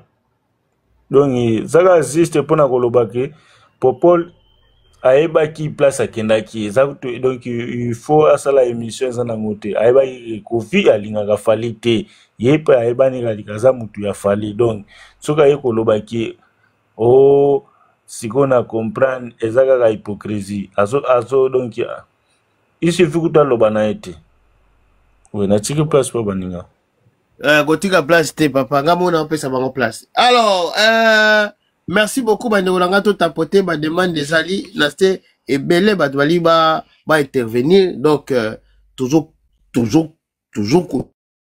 tourner mais en tapotant surtout na respect bandeko na bandeli oza na ba preuve makambo lobate koya ko lobano te ba ko chona munene jusque là toujours na munene te tango turbulence ko kotawa komona bakobwaka mutu moko na munene et puis alakisa biso makambo oyo azali koloba ndeko excellence tozoka yo bandeko live eza kilo si vous pouvez tokota poter ça bien. Vas-y papa tozoka. Bonjour à tous. Bon, ngana ko marteler surtout sur un point et on revenir sur la situation makamba ba penchant oyo. Vraiment tous aveuglés té il y a la journaliste, aux à la arbitre, aux à la chroniqueur. Bango ana tout bazaba roboté, bazalaka toujours na ba penchant na bango. Même arbitre na match, azarana penchant na ye. Maintenant, penchant les arana problème té parce que tanga komaka ko arbitrer na match, il faut zalasko professionnel. Yande na minute wana bokomo juger sikoye. Ceux qui a arbitré les fautes normales, même si c'est Ninga qui est Real de Madrid, même si c'est Affichaka, dès que tout le monde a arbitre, même à classique, il y a parfois polémique avant. Mais le baranini, même si la polémique est cause à l'avant, même si arbitre na Ninga Real, même si arbitre na Ninga Barça, pendant classico, ce qui est important, et ça la décision il y a pendant match. Maintenant, ce cas d'une décision oyo, et ils ont en défaveur par exemple il y a Barça, pendant qu'il y a Affichaka pro Real. C'est en ce moment-là qu'on juge kaza arbitre mabé, azana ba penchant na et influencer décision na ye. Mais ceux qui pendant match arbitré na bien, exact parce que a affiché que Mayo na à Real de Madrid, beaucoup qu'on juge et ça pareil qu'il y a ba journaliste. Ba journaliste c'est tous les ba yamaka bato ngolo baté que non, ba na ba penchanté. Ba mami il est là, ba nani tout ce monde là, même ata ba affiche kangote, ba kana ba choix ba goût musical na bango, musico na bango, o ba ça y laka. Mais tant qu'on a plein d'émissions, en face na moto wana, azo se poser des questions. Angwana motuna nangia ka moko. Popol na émission wana, est-ce qu'a posé quelques questions oyo, et la qui penchon na ya pro Fally? Non. est-ce que bato tout ba qui une émission on a poser que ba question na bango era qui kolaksa ba ba penchant na bango ba profaler ne ba bazo accuser bango question on ezate ça veut dire que na émission on en pleine émission ba journaliste ba là qui professionnel ba poser que ba question na bango bien problème c'est que comme invité mutayaka ki jana bidé que comme bango bazala ka ba profali donc ngai fona lakisa bango. C'est là où même le titre émission va communiquer dans YouTube ba lobinini Kofi règle ses comptes avec les profilés. C'est là où nous disons que c'est le vieux Rambo qui avait tort dans ses réactions. Est-ce qu'il va poser quelques questions ou il rabaisser qu'il non. Est-ce qu'il va poser quelques questions pour qu'il y ait question qui rambe quoi non. Ça veut dire que tu dois juger émission. Vous voyez quand juger ma position à bateau calaté. Sinon, ça n'a rien à voir. Bah, penchant, il existe à toujours. Vous voyez que ça, la semblant que non, parce que tous les journalistes sont leurs penchants. Même Boto Yebité, bah, penchant à Bango, peut-être ils ont réussi à cacher ça. Mais ça n'enlève en rien qui est professionnalisme à Bango. Beaucoup de gens ont été kobina meidete parce que le billet a ça l'émission, soka yambi moto affaire ko simbate. Non, c'est pas comme ça. Et ça, c'est ce qu'il y a un moto à faire. Toi, tu as exemple, le même, tu as le quoi même Virginie Manganga. Tu as un penchant à elle, non? Mais ce que tu as maïele, mon kola ko yamba, ce que tu yamba fali. Du saut, tu as jugé en gros, tu as dit en avance, non. Tu as dit là, tu as une mission. Ceux qui sont comme poser ma question, n'a tendance à rabaisser fali, c'est là où tu vas penchant à influencer dans mon salon. Donc, elle est sous bon journaliste, c'est comme ça qu'on doit réfléchir. Sinon, tu peux juger ma professionnel pour rien, alors que baza battre le col à biso, on a droit à un penchant. Mais c'est lorsqu'ils sont en train de travailler qu'on ne doit pas voir ce penchant-là. Voilà un peu ce qu'on doit dire pour jouer. Très bien, très bien, très bien. Ndeko, excellence. Ah, bah, comme vous l'avez na mona man passi. Ah, ouais, na mona pe ba passi na zo awa ya usakanate. Ndeko, solo li kitoko. Na ebisaka bino mutu na mutu aza na penchant na ye. Mutu la mutu aza koloba kaza na kote luvunu nange. Oza nango. Nzamba alinga asata te. Nzamba alinga asata te. Mutu na mutu aza na penchant na ye. Nga na ebisaka bino. Boyebi. O nazali meta o nazaka ana sala musana nga na koyamba bino oza wayo oye ana lo yengo zo kantana okotelo okozwa bambodi yo moko okoyina nga ntango okuta na kuna ba live na bino jipo wana nga la linga kete ta makawasala nga mutu na mutu aza na pasha mais toko jige na misala oyo mutu azo ba question na ye eza ndenge nini. Merci beaucoup, excellence. Na garde yo, zala na noana. Alors, Fafa Love, toujours kayo, nyata biloko tuleka. Makodie.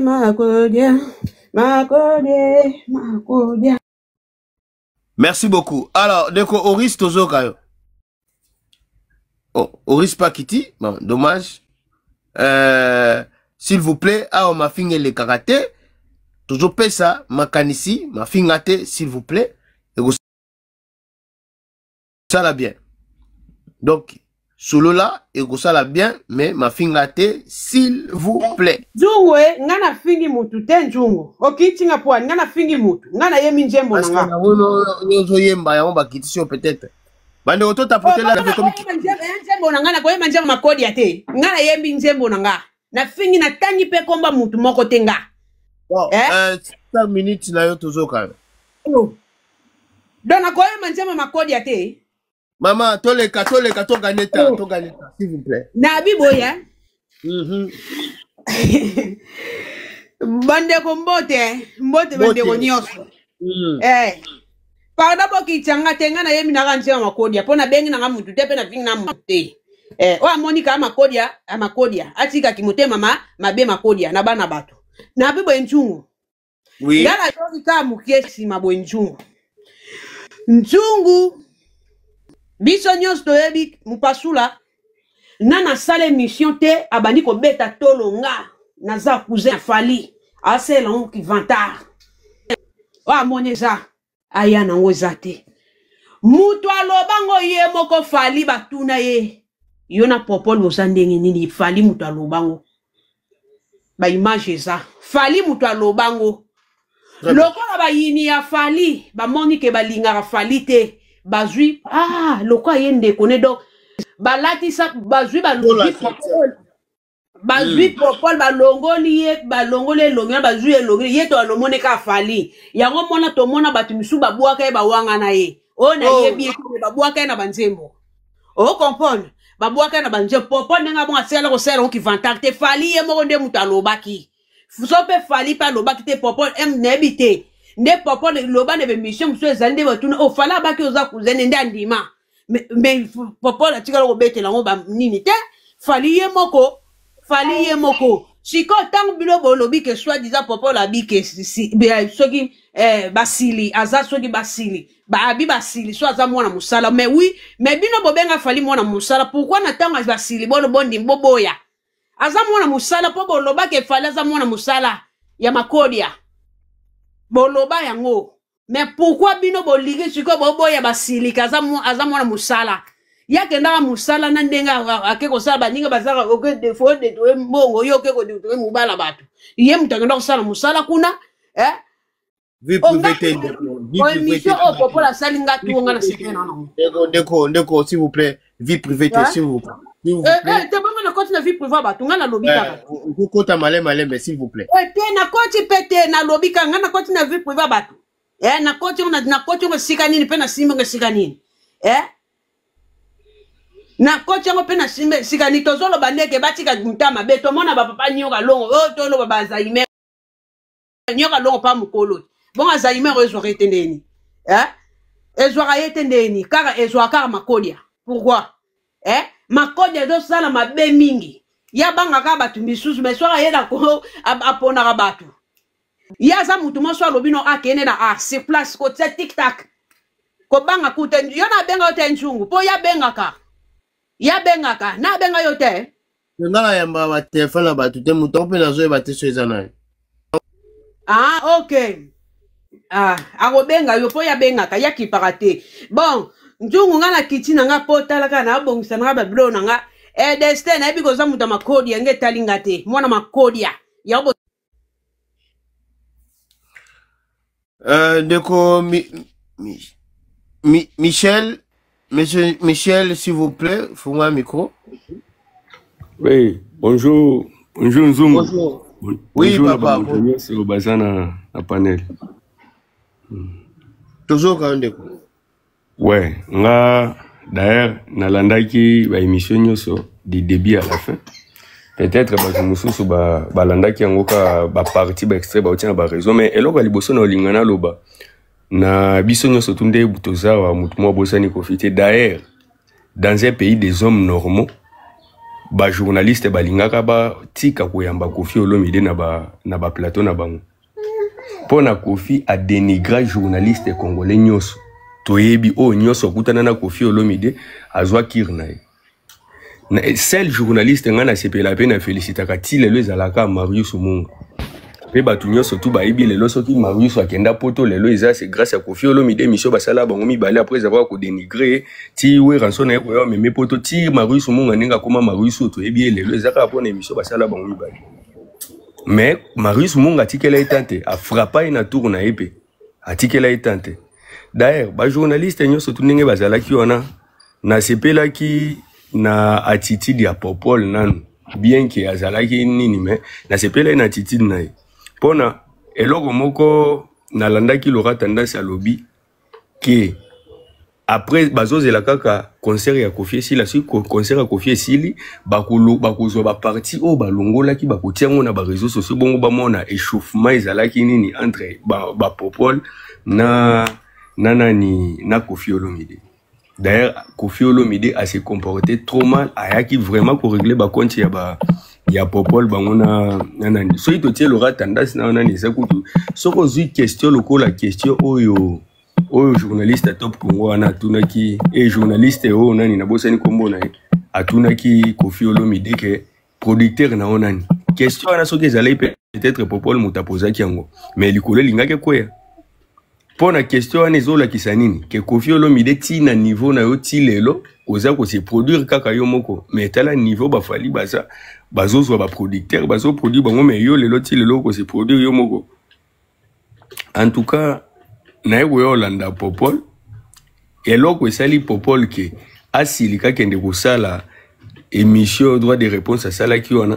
Ezalaki, c'est parce que mouta rendre un mauvais service eza collègue na nani c'est marketable bayoka na kiboyi après émission bako traiter émission après ko tia na ba groupe bako tindela mutu na mutu nde bazalaki wana bayoka et puis batu wango mutu na mutu tia na ba page na ye. Alors marketable bayoka na ki pe ba parti oyo Kofi a déconaki pona Popol pona nani balongola ba parti wana. Balongola ba parti wana. Ma waki otala balobi ke nani c'est marqué alobi ke émission si to longoli ba parti oh e ko za impact te. Nazo ebiso makambo o lora tendance mutalobi. Makambo na ebiso za lora tendance mutalobi yango. C'est marqué te butango akei alobi ke ba parti aussi to longoli yango émission za impact te il faut to tiango ka butango ba poster yango Popol ayeko na Popol ayeko mona yango de loin. Qui a posté sans toutefois batin de là bazu ba posté en bongo yango ane pesi Popol kanda Popol lenga ki ko sala ba réaction normalement ba parti o ya Kofi o ba déborder là ki yenenge balongola ki fallait ba balongola o pe Kofi a déborder le bango mais c'est marqué te boke ko zo ba parti on a ki ko koti sango atiki yango nenge ba ki posté nenge ko créer ba désordre nenge créer on et ça mais tozo zela après concert à Kofi nenge l'aura tendance à la kibiso qui bakotia ba extraigno so d'ailleurs Karine Mokonja zala qui se replace comme témoin na émission. Merci beaucoup. Merci Ndeko Michael Ange Michael Papa Thierry Seigneur Marie-Joseph Ikoya mwana nzambi ba ni bakoya mai ba yengebe ni bakoye.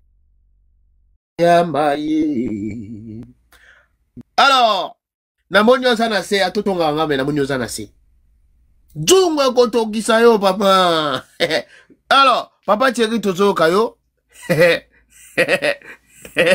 tout cas, bonjour Bandeko tout, bonjour Nzungu. Na évité bon, nga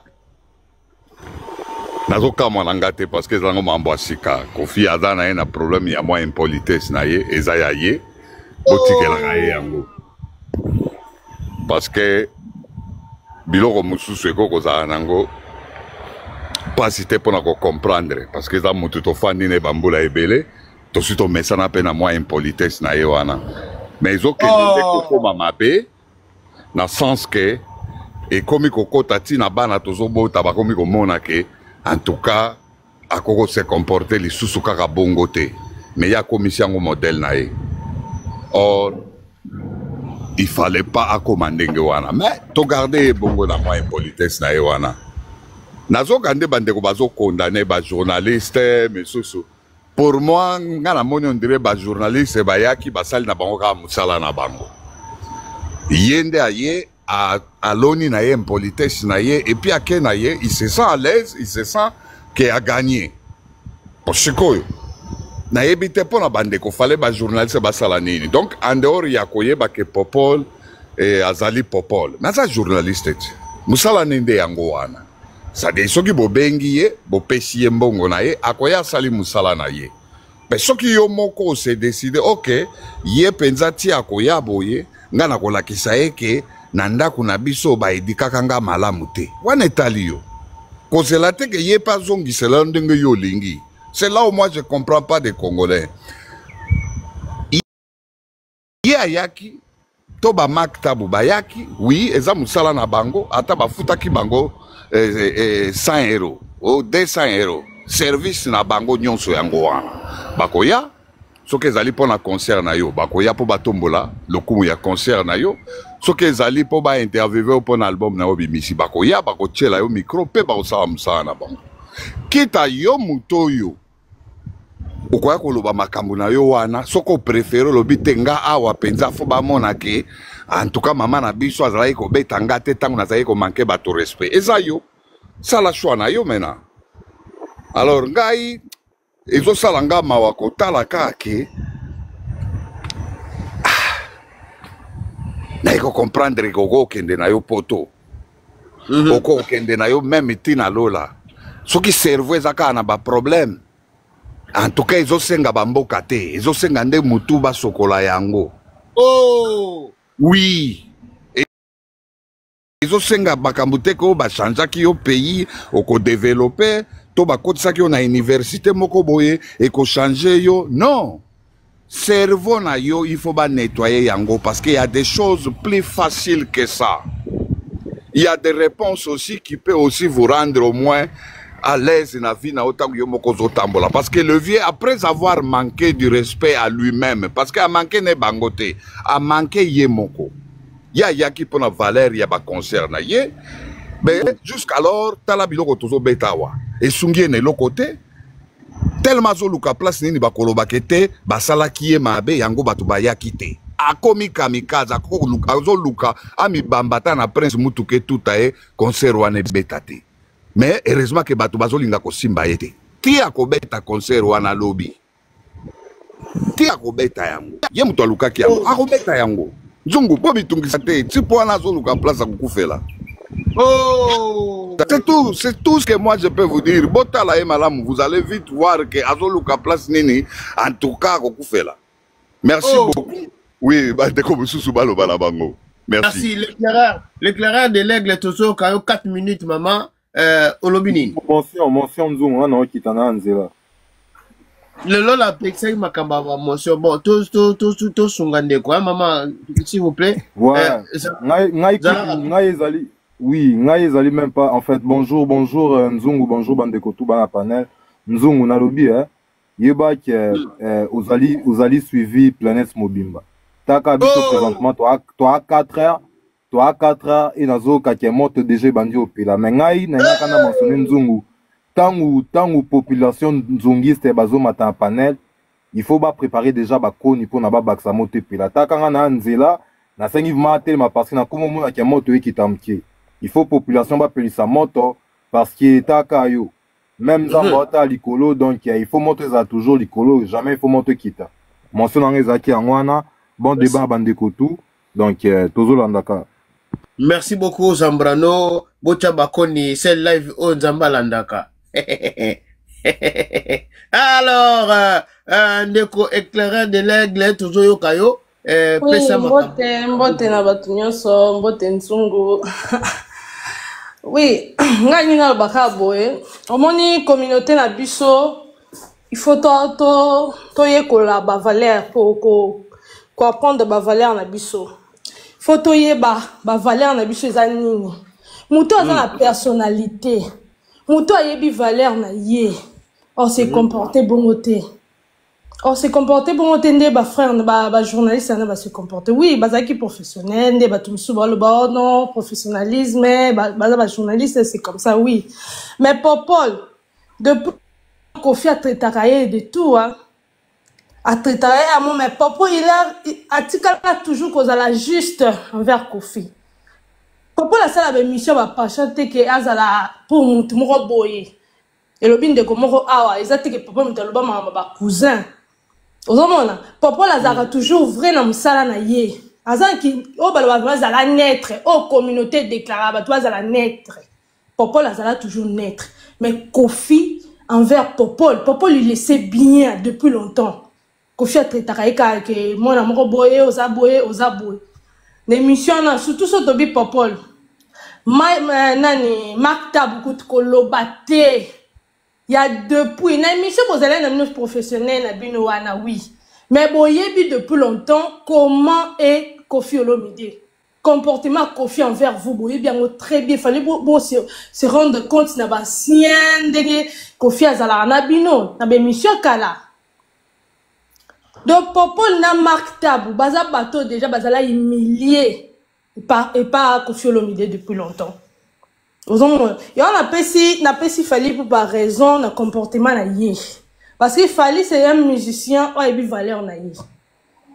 Donc, il a une valeur naïve. Il y a une sangana là, il y a hypocrisie, il y a un théâtre, il y a un Kofi passe parce qu'il fallait bloquer. Fallait bloquer. Kofi a sala tout, a souhaité un joyeux anniversaire, a sala tout, a sala d'émission, au coup, ça fallait la n'engagnant sort, fallait bloquer. Pas à Kofi, pas si à Kofi Zaka pour fallait bloquer.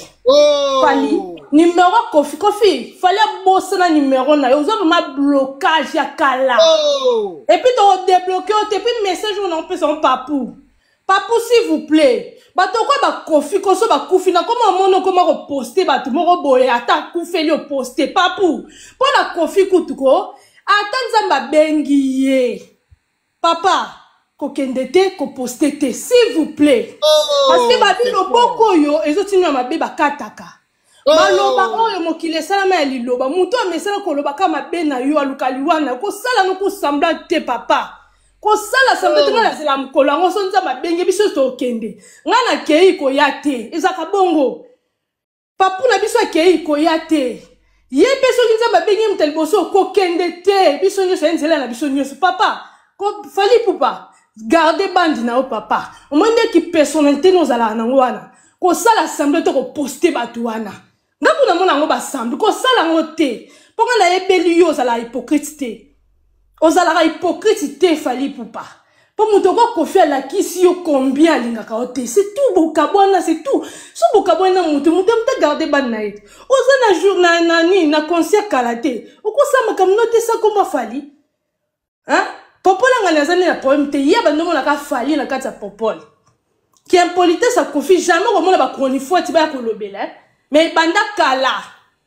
Après pino boyaka toi ba bantu. Mukolo soka lobi be balobaka ne boye te ki bantu wana ko ngabu bana nga ki bantu wana na kolakisa bango ngote ki bantu que si j'ai tort dis-moi maman s'il te plaît maman je vais te parler loba nanga bakama ki bantu wana eza kwa kindoki.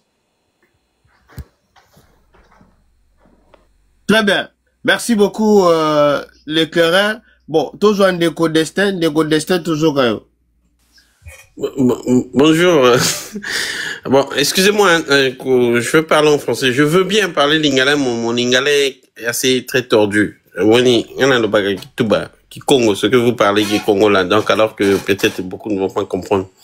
Au moins avec le français, ça peut aller. Papa, loba munoko nyoso oyo se sentir nango à l'aise oyo koloba tokoyoka. Oui, j'aime bien venir ici parce que il y a beaucoup de rire. Ndeko 100% faux. Aux 100% ndeko. Bokitisa eboti na Serbie.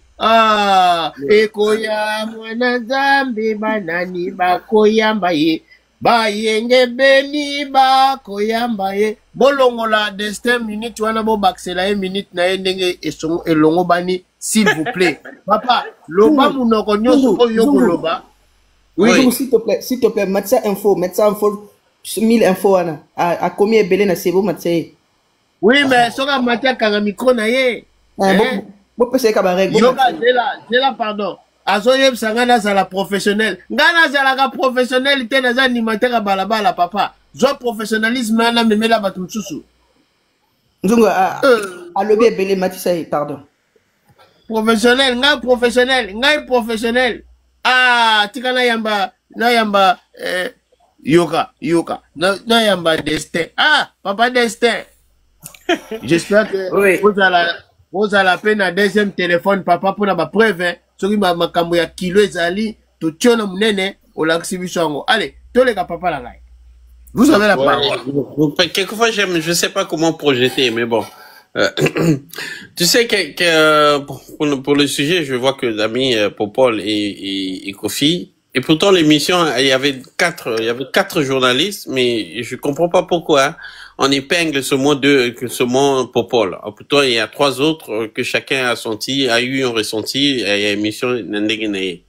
Bon, les gens pensent que c'est Popol qui a été, entre guillemets, vu ce qu'on avait mis comme dans la publicité je crois que Popol a été martelé, des choses comme ça.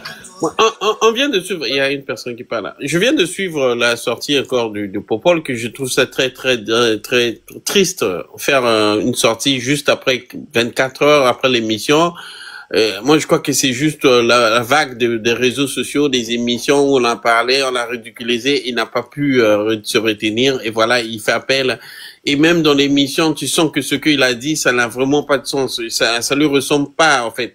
C'est quand même Popol, je l'ai toujours vu. Je ressens pas. Il s'est trop fondu dans l'émotion à dire des choses qui n'ont pas de sens, de traiter moi la Mossala, mais attends, mais pourtant même lui aussi à un moment il travaille, lorsqu'il dit il a roulé pour Kofi, donc ça veut dire qu'il a travaillé pour Kofi, même si c'est pour un petit temps, c'est-à-dire même si c'est pour 2 heures, on t'a payé quand même pour faire ce que tu vas faire. Donc commencer à traiter les autres de moi la Mossala, j'ai vraiment pas reconnu Ndeko Destin bino bato ba français bolobaka makambo na français ndenge bato bakoyoka te. Au moins, il y a une différence entre prestation et salaire. Mouto azo sala pa na ona mouto ya ko prester mouta na eza lo mo te papa. Et bien sûr, mais effectivement, parce que tu vois, on peut dire que Popol, c'est un travailleur libéral. Donc, il ne peut qu'être payé par prestation. Oui, parce que lui, c'est comme une personne nette avocat. Yosoko yi, ozo fout avocat, ogolobane, ça n'est ko défendre. En ce moment-là, lui se fie sur toi, parce que c'est toi qui le payes. Et une fois Bossilani, tu vois. Donc, il a un métier libéral, et effectivement, il livre ses services, et il facture, on le paye. Donc, même si on lobby pour moi, la Mossala, parce que je vois, moi péjoratif, moi, la Mossala, mais c'est quoi? C'est une personne que tu as engagée à temps plein pour que Aaron Keo va servir sur le temps que tu veux. Même temps plein là aussi, à un moment, lorsque tu vois que tu te rends compte que tu n'as plus besoin d'une personne de ces services-là. C'est-à-dire, si tu as engagé chauffeur à plein temps. Maintenant, il arrive un moment où tu te dis que bon, je n'ai plus besoin de chauffeur. Ben, tu arrêtes. Ça a toujours été comme ça, mon cher. C'est comme si on le pipe moto. Attends d'abord, la peinture nanda kunayo. Il va le faire en ce temps-là. En ce moment-là, il va se fier sur les règles que tu vas lui dire. C'est-à-dire, viens commencer à telle heure. Et si, dès qu'il finit, c'est fini. Ça a toujours été comme ça. Ndeko Destin. Est-ce que ça lui passe koyoka mona musala? Non, après moi je sais que ça n'a pas de sens. Moi le musala na français sika. Tu travailles pour moi, c'est simple. Et péjoratif. Mais venir maintenant dire ça à une personne où tu sais que même toi-même aussi, à un moment donné de ta vie, même si c'était pour 1 minute, tu as eu à faire un service pour cette personne-là. À quoi ça sert de dire aux autres? Ça n'a pas de sens. Ça n'a pas de sens. Tu vois, il y a des entreprises autokénéquées, tout ça, peut-être qu'à moi, peut-être 2 jours. Après, c'est fini, mais il y a d'autres qui sont là-bas depuis toujours. Mais tu vas pas dire, bazalakuna en plein temps, na CDI, que bazabazoba, parce que bazaba na mosala. Ah non. Tu vois, c'est dans ce sens-là. Bon. Merci moi, pour couper, voilà, parce qu'il y a un petit ton. Je trouve ça juste déplorable. Moi, j'ai la transcription, il y a ma question, il y a Popol. Oui, il y a eu des tiraillements de tout. Ils pouvaient tout simplement avaler ça. Alingaki a landa vague à réseaux sociaux pour qu'il y ait la sortie médiatique. Ça l'a tout simplement fait descendre de plus. Bon, voilà, c'est ça aussi. Voilà. Il y a aussi une toute petite dictature, même lorsqu'on met un peu l'excellence. Motion. C'est là. La boyari ba motion lelo, la boyari ba motion, nga nazalaka nanga dictature te. Nga inde na zabwe. Nazalaka dictature te. So ina pesi 5 minutes na kupesa 5 minutes. So ina pesi 10 minutes na kupesa 10 minutes. Mais na pesa ba golo a de golo ba so 1 heure du temps na live oyo. Mutu na mutu ju 1 heure na live oyo. Ata mutu msusu na zo ngote bango bazwa yango. Donc nga kote wana bolongola ngai pe na za professionnalité. Na kotika la ozala professionnalité. Alors, Mama Gladys, bonjour. Tozoyo kayo, osape na 4 minutes maman chauffer biso toleka. Na pesi maman Rita Mbote. Bonjour, bonjour Nzungu, bonjour tout le monde dans le panel. Yeah, en fait, ngana loba plus pour na Popol. Tu sais, mbongo, ata bafuta ki mbongo, 200, 300 € par jour pour aller travailler et tout. Oyebi sika oyo, oyebi mutwana zalaka impoli.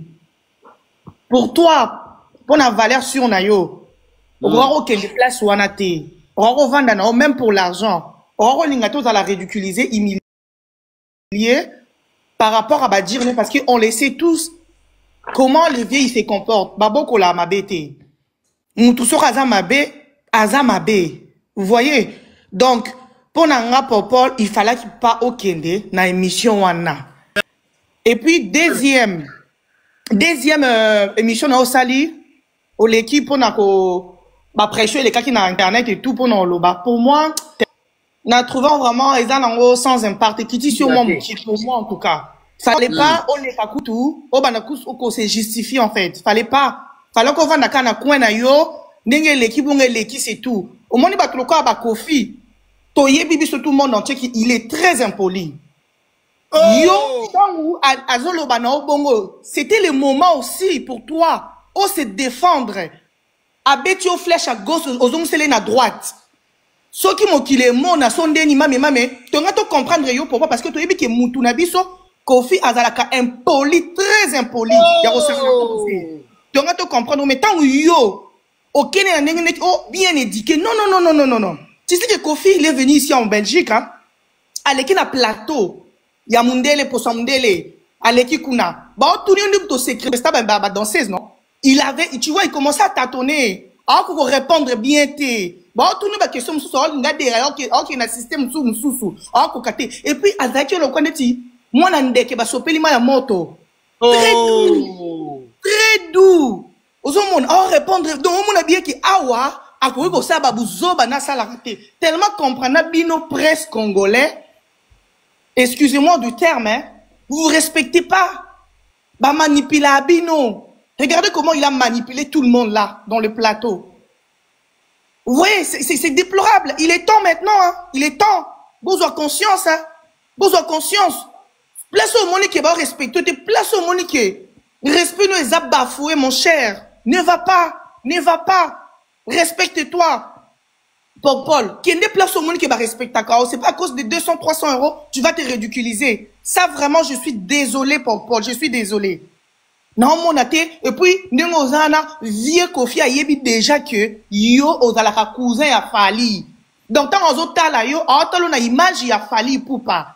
Peu importe, yo, moro, mi tient la place, non, qui non des awana, n'a la qui professionnalisme, n'a qui ça la moussala, l'anga, je m'en fous et tout. Mais hier, on s'en rebongote. Ndoki basenga kay pardon te. Ndoki aka. O comprendre. Ndoki ndenga zala to senge pardon na moi. Yeba on na butu so akana kiyo. Odo dao. Olekao. Pareil, identique na Kofi Olomide. Ah bongo. Rokene na ndenge ya ki respect mon côté. O nga na haboye, na bien éduqué. À l'école, j'ai été bien éduqué. Je vais bien répondre, je vais bien poser des questions, même s'il me manque du respect, je vais bien rester droit. Non. En répondant poliment aussi, il y a quoi attaquer aussi, c'est possible. T'as pas besoin d'insulter. Au quoi répondre, il Marius Munga Lobaka. À répondre, bien, mais tchoubio, kotio. Yo moment, que, na ningani na bouger. Ah, ma que les mame. Mais, au fin qui était, au répondre, qui français na ye. Nenge, badako bete babor. Kofi, Azangaki, les 4 minutes de coquille, hein. En tout cas, Popol, je suis déçu, je suis désolé. Et Sopio Popol, et Sopio Makati. Voilà. Merci beaucoup. Merci beaucoup. Ah, Seigneur Marie-Joseph. Ah, live Yonzamba Landara.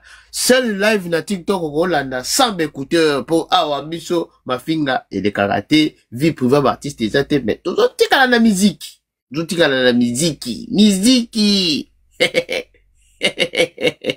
Eko ya mwana nzambe banani, bako yamba ye. Bayenge beni, bako yamba ye. O esengo, eko ya mawape eko ya. Bazangi kondimba bako zala na pasi. Bayenge beni ba koyamba ye. Papa Thierry. Toujours quand 2 minutes, il a invité l'angari. Oyo ba moyen mayo après toujours ba ndeko ba matisiko. Toujours quand Papa Thierry. Bon, de toutes les façons, en tout cas, Naebi et l'Okonako qui s'appelle les sous-sautés qu'on a Kofi. Pour moi, Véwana, Azana n'a pas de problème. Parce que si on a allé à Tamakamuna, on a séquestré ma fille. Talandenga Bunditi, Aluka Moyeni, ni Ayakosa Bakongo. Aza quitté Blanchi. Yawapi. A quitté Blanchi, mais est-ce qu'Assili Sana nous peut séquestrer Batou? Parce que tout le Basiko Yaboué, même Ser Nabiso Azakuna a séquestré pendant 16 ans. Aza séquestré, Aza même pas libre à cause de l'activité na Yemoko. Il faut kaka. Oebi Muto a ça, mais ça n'a pas séquestré Batou. Ata Bokangi. Après ce qui botiki est tellement molli moana na kati, a continuer comme ça la même chose. Lelo awa toujours le balamino. Ser Nabiso Yembakuna Aza séquestré. Aza séquestré. Mais na forme mususu parce que akoko séquestré yo na lolenge mususu ser wana za séquestré ndenga za wana za liberté be batu bazo mona yango na nute me boko mona ngo mukolo ser wana kwa ko ebisa biso ke bandeko ngai na uti na boloko parce que elle est séquestrée pendant 16 ans.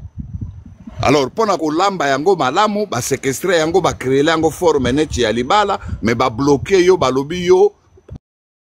Ah, Seigneur Marie-Joseph. Ah, c'est la Sambeli, mais ah, Seigneur. Bon, de excellence, il y a 2 minutes, il sous s'il vous plaît. Bon, ok. Ngapena ninga na compléter loko moko oyo batomi bazwa koluba kangwawa. Tango artiste azakana concert. Concert be mission il faut ça là avant concert, il y a be mission oyo il faut pesa bato posa ya koyaka concert.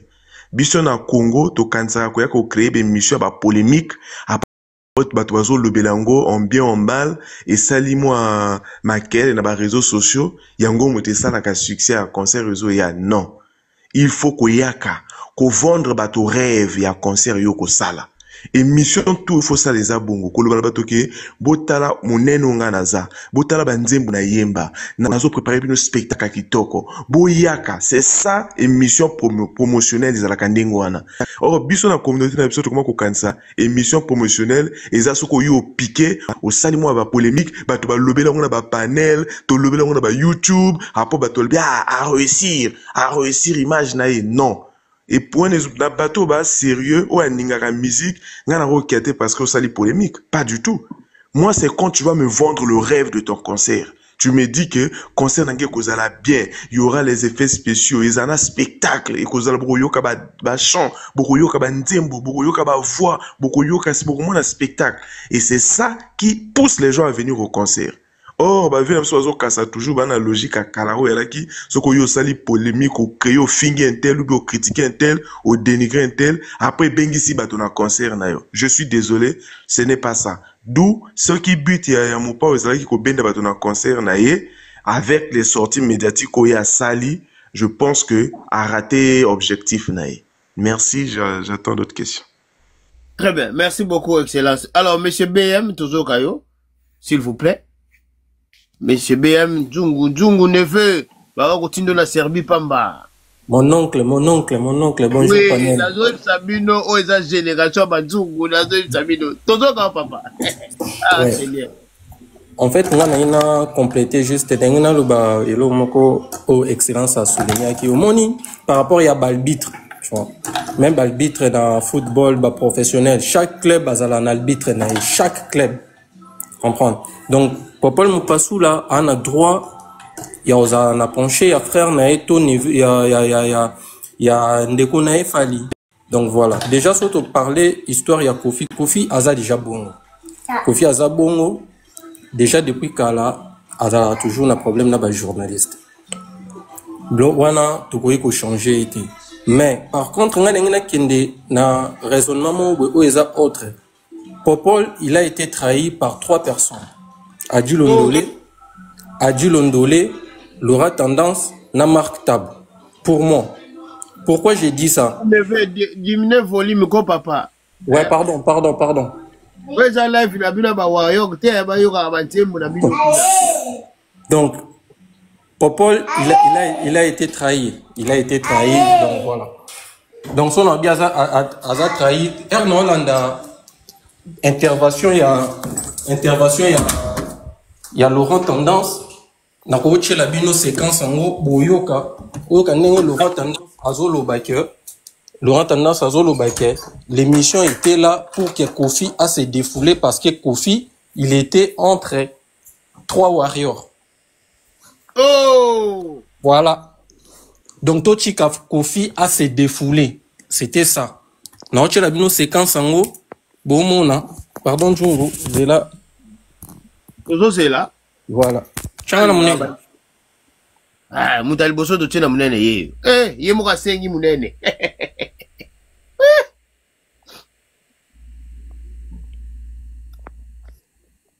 C'est là. Voilà. Tout cas, c'est casse où il y a l'aura tendance. Monsieur Zossala, maintenant, Kofi a répondre, on va se poser question, on va se solana, Popol, ou Namak. Est-ce que Kofi a qui les seuls, il y a Oloba? Babana, on a lobby, ou pas lobby.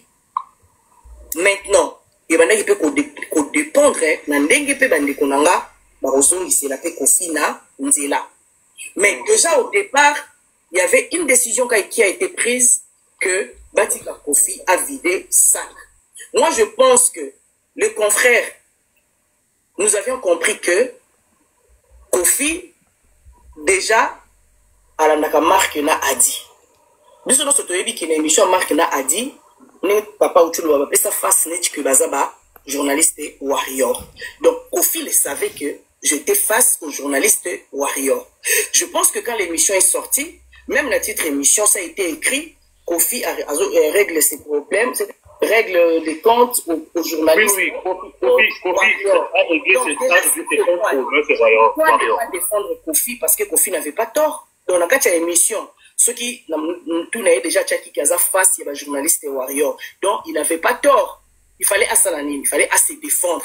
Maintenant, la balle était aussi du camp de nos confrères.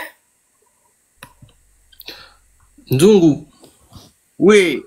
Ouais, Toto Landalura tendance, tout le monde, façon, il y a le c'est comme si la personne défendait Kofi. La personne défendait vraiment Kofi, donc elle était au courant, il y a surtout Oyo et Leka na plateau. Déjà, l'émission, babeti le solo et musique té, babeti ninité et l'autre côté. Donc voilà, n'a comprendre ce que pourquoi Laurent tendance à défendre Kofi parce que bazalé na moi ba antécédent. Yasuka njungu na la tswelo moko. Tchana munene. S'il te plaît. 30 secondes. Total et logo oyo et ça là que Laurent tendance à défendre Kofi. Déjà t'as la intimité oyo. Total intimité oyo Kofi azako frotter nzoto nae na bassin Laurent tendance ça dit tout. Donc Popol Moupasou là il était trahi par ses confrères. Merci Njungu. Alors, merci. Merci Ndeko. Bandeko, batindelingai information moko à l'heure actuelle, Musée Kindingo a jui le botou, ba bete ba kokolié, ba bolo ba bobolié, vrai lukutu, Ndeko Musée Kindingo a jui to éviter par banani mais to zonga awa poto sabino. Tous les informations tout mais bah outi ko bobo la ye vrai le couteau to éviter qu'est-ce qui se passe na makamu oyo bande ngai ezali moi pasi ba outi ko pesanga information sikasiko e outi ko koya awa wana mesa na biso ya musala ba boboli Musée Kindingo vrai le couteau pourquoi par qui to éviter ngai te mais ba information ezoko circuler beaucoup monango na mikolo oyo na ba oyo ezali koya. Très bien. Nekodeska, bonjour, buongiorno. Come stai? Bene? Tu va bene?